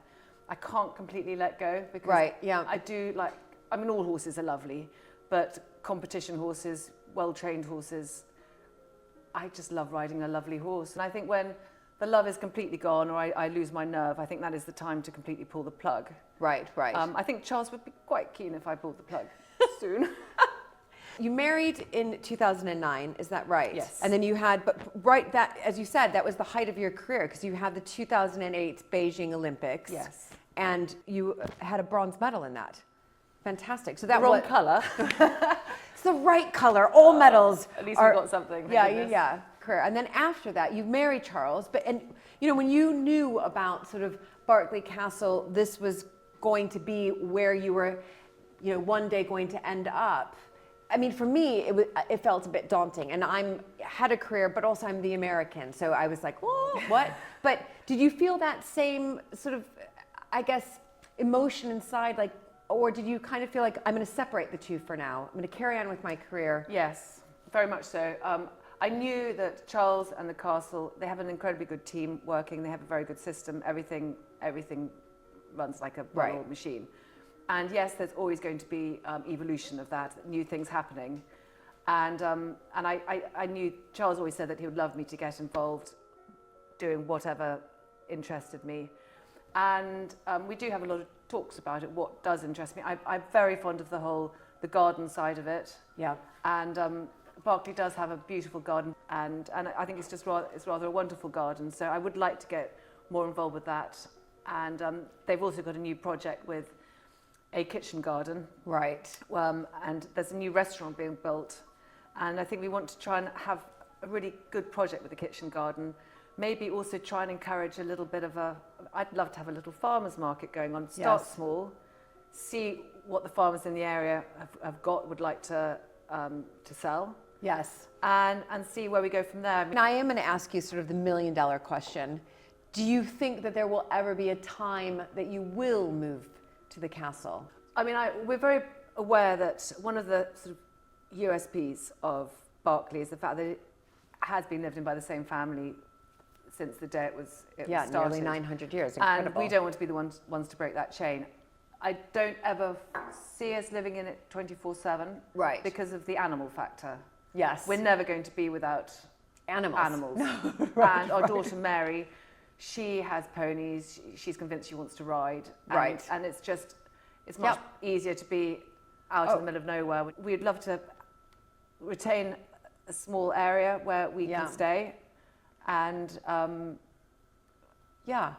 do whatever he sees fit. But I know, you know, both of us do love just being able to take a step back. Yes. And it's almost like leaving the job slightly. And Berkeley, considering how cold and dank it would have been once upon a time, you know, as a proper, you know, fortified castle. I think the last Earl put a lot of money into it to make it an incredibly cozy place that it is. And it's a lovely place to stay, and to look out of the windows and see around you, and these wonderful, incredibly thick walls, and you know, it's an absolute treat.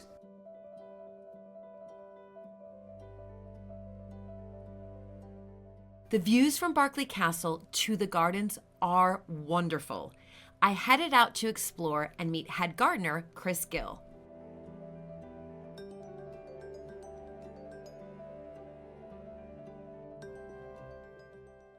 Hello.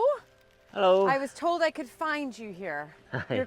You must be Chris. I'm Chris, yeah. Yeah, I'm Julie. So nice to meet you. And you. So what are you doing here, really quickly, before I ask you a million other questions? So we've got a wedding fair on this weekend. Right. This is one of the main areas they bring people down to, because it's part of the wedding breakfast. They bring people down for drinks and things, and it's a lovely setting. So I need to really make this really, really tidy. Yes. And get it looking really good so that people are, want to come and have their weddings here. Okay, so what are you snipping away at? Just hydrangeas that have died back, so get them looking good for the summer. Right. Now, I'd love to just pick your brain a little bit, Chris, just Yeah. about the gardens here, and especially gardens are so important for, they're an important feature of these historic houses. They definitely are, yeah. Yeah, huge feature. I mean, people come to see not just the house, they come to see the gardens as And well. they would have developed along with the family, so you'd have had produce feeding the family and all the retainers, and then gradually over the years, that gets smaller, then it turns into a house for visitors, yes. which needs to look really good. So you then design gardens around it, more for them, the spectacle of the garden. Yes. So tell me a little bit about that. So that is the old swimming pool. Is it? Yeah. So I think that was the last Earl put that in. Yeah. But yeah, this swimming pool is 5 foot deep in the middle, 4.5 foot each end, which is great for a swimming pool, but not so great for a lily pond. Right. So we have it now as a lily pond. Okay. And lily's only like really 3 foot so Okay. it makes it a little bit So awkward. does anybody swim in it? Occasionally? No, funnily enough. So it's, No, it's, even it's people evolved. falling into it doesn't happen very often, funnily enough.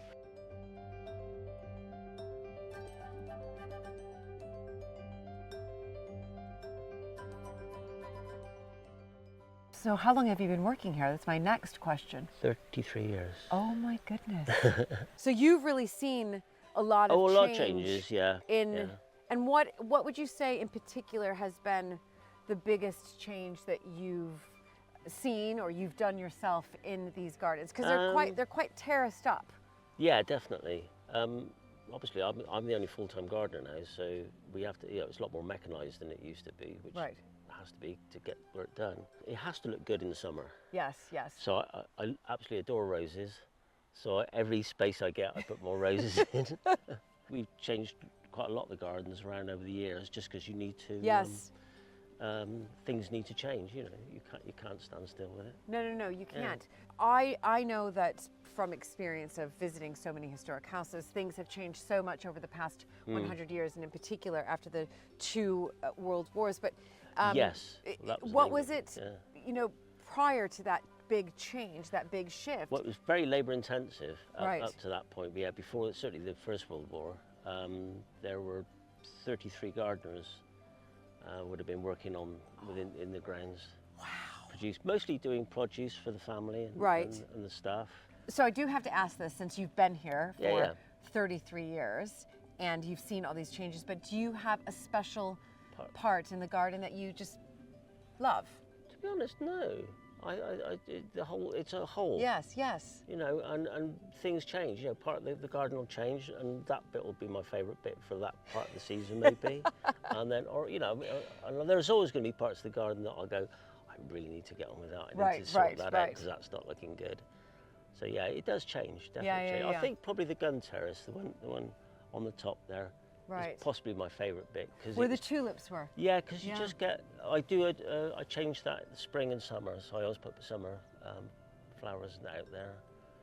And that's the first thing people see, so it has to look impactful, it has to look really good. Yeah, it's the first thing I saw, and then I was yeah. like, oh, that's so beautiful, I'm going to come down into the gardens. So it works. Yeah, and that gives me, because it's got these beautiful walls giving a lot of heat, it produces a fantastic environment, and you've got south facing as well. Yes. So you can grow all kinds of tender plants there, which, it's a really good aspect. So yeah, that probably is my favourite bit. Yeah. Oh.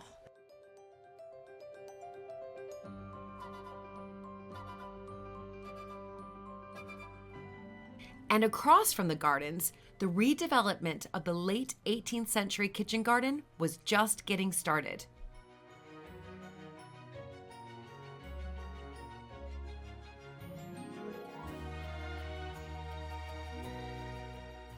All right, there's a lot of noise going on behind me. Explain to me and to everybody what is happening and where we are. This is our massive step change project. So what we're going to try and do is build a new building, so cafe, visitor centre, toilets, shop, basically, and then that will help our visitor business at the castle, but it will also be a really funky place for Berkeley town to come to and enjoy kind of every day of the year. That's the plan. That is it. But we are in what would have been a big kitchen garden, is that right? Absolutely. So it would have had, there's all glass houses along this back wall. Yes. So, and you can almost see the remnants down there. So that's project number 2. there would have been, and one of the big bits here, we want to recreate it. So this would have provided a lot of the food for the castle at one point. Yes. So we want to try and recreate that as much as we can. So historic planting, reinstating fruit trees. We'll have peaches and apricots espaliered along the sunny walls. Yeah. We'll have herb gardens, and then we've still got the veg garden down there, which we will keep and kind of keep working on. Right. So yeah. Fantastic. No, because when I spoke to Chris, your wonderful head gardener, he did tell me a little bit of the story that at one point, 100 years ago, and like all these historic houses, they had 33 gardeners and they had this huge kitchen garden, but that's what these kitchen gardens were used for. They were used to feed the castle and the community around. And obviously we've evolved very much so, and we now open up our houses to the public. And we want the public to come in, but in a different way. Exactly, exactly. We want to be able to grow things in here that then the caterers can then make into something lovely. Right, yes. So that's the plan. How wonderful. Isn't that cool? It's but this really is step cool. change for Berkeley. This is a really big project. It really for is. us.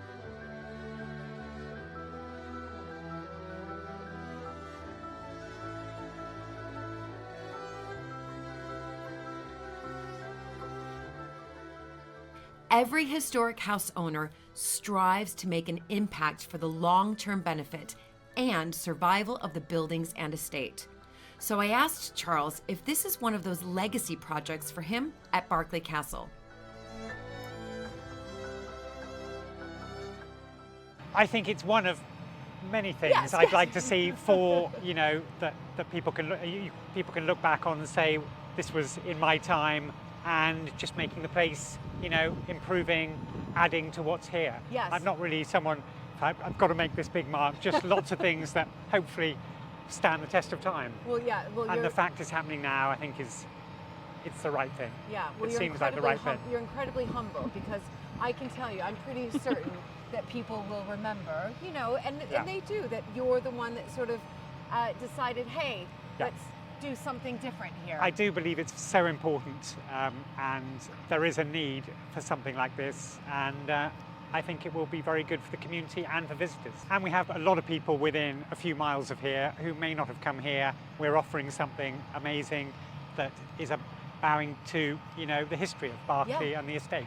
So I think that's really important. Yeah, it is really important. From a very operational perspective, we've got a brilliant, really strong team of guides, but in terms of catering, people don't want a job for 6 months. We've got to be really realistic. People want a full-time or a permanent job. Yes. And this way we can hopefully do that, which again gives us kind of a link to the community, because, hopefully they can come and help and work with us on it. It's so very important. It's really brilliant. So let's talk about timeline really quickly, because of course, there's so much work going behind me. Now, where are you as far as the project goes? What stage are you at? And I see you're holding a clipboard as well. So that's just the floor plan of. The whole point of this building is to actually be, this sounds awful from an architect's point of view, is to be really boring. We don't want it to be the focus. The walled garden is the focus. This sits quietly in a corner.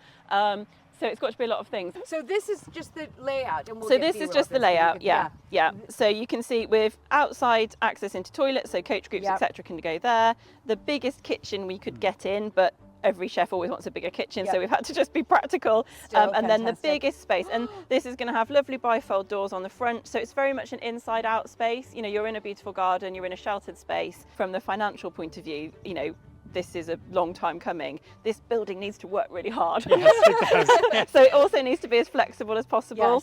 Yes. And so that's kind of what we try to achieve. I mean, listen, you're talking to the yogi here, and I'm thinking, gosh, you could do yoga classes here. Yeah. You could do well-being days here. And that's something that we have done at Mapperton. So we have a similar layout in our stable block. It looks very similar to this, and it's our cafe as well. Yeah. But every Friday we have yoga. We just started it this year, and it's doing tremendously well. And then we have lots of people asking to do different events, and they're local artisans, or it's crafting, or it's well-being, and they.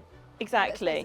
And I think if we could really link to kind of the food story, we've got food production in the kitchen garden. Yes. We've then got food production on our estate, wider estate with our tenant farmers. There's got to be some synergy there that we can really bring in. Yeah. That's what we're planning for. And that's where we can use it, I think, here. Yeah. I mean, brilliant. I'll come back. I can't wait. I've invited myself like 3 times already. Anytime. You're welcome. Yeah, do. Whenever you fancy. Clearly coming Whenever. back.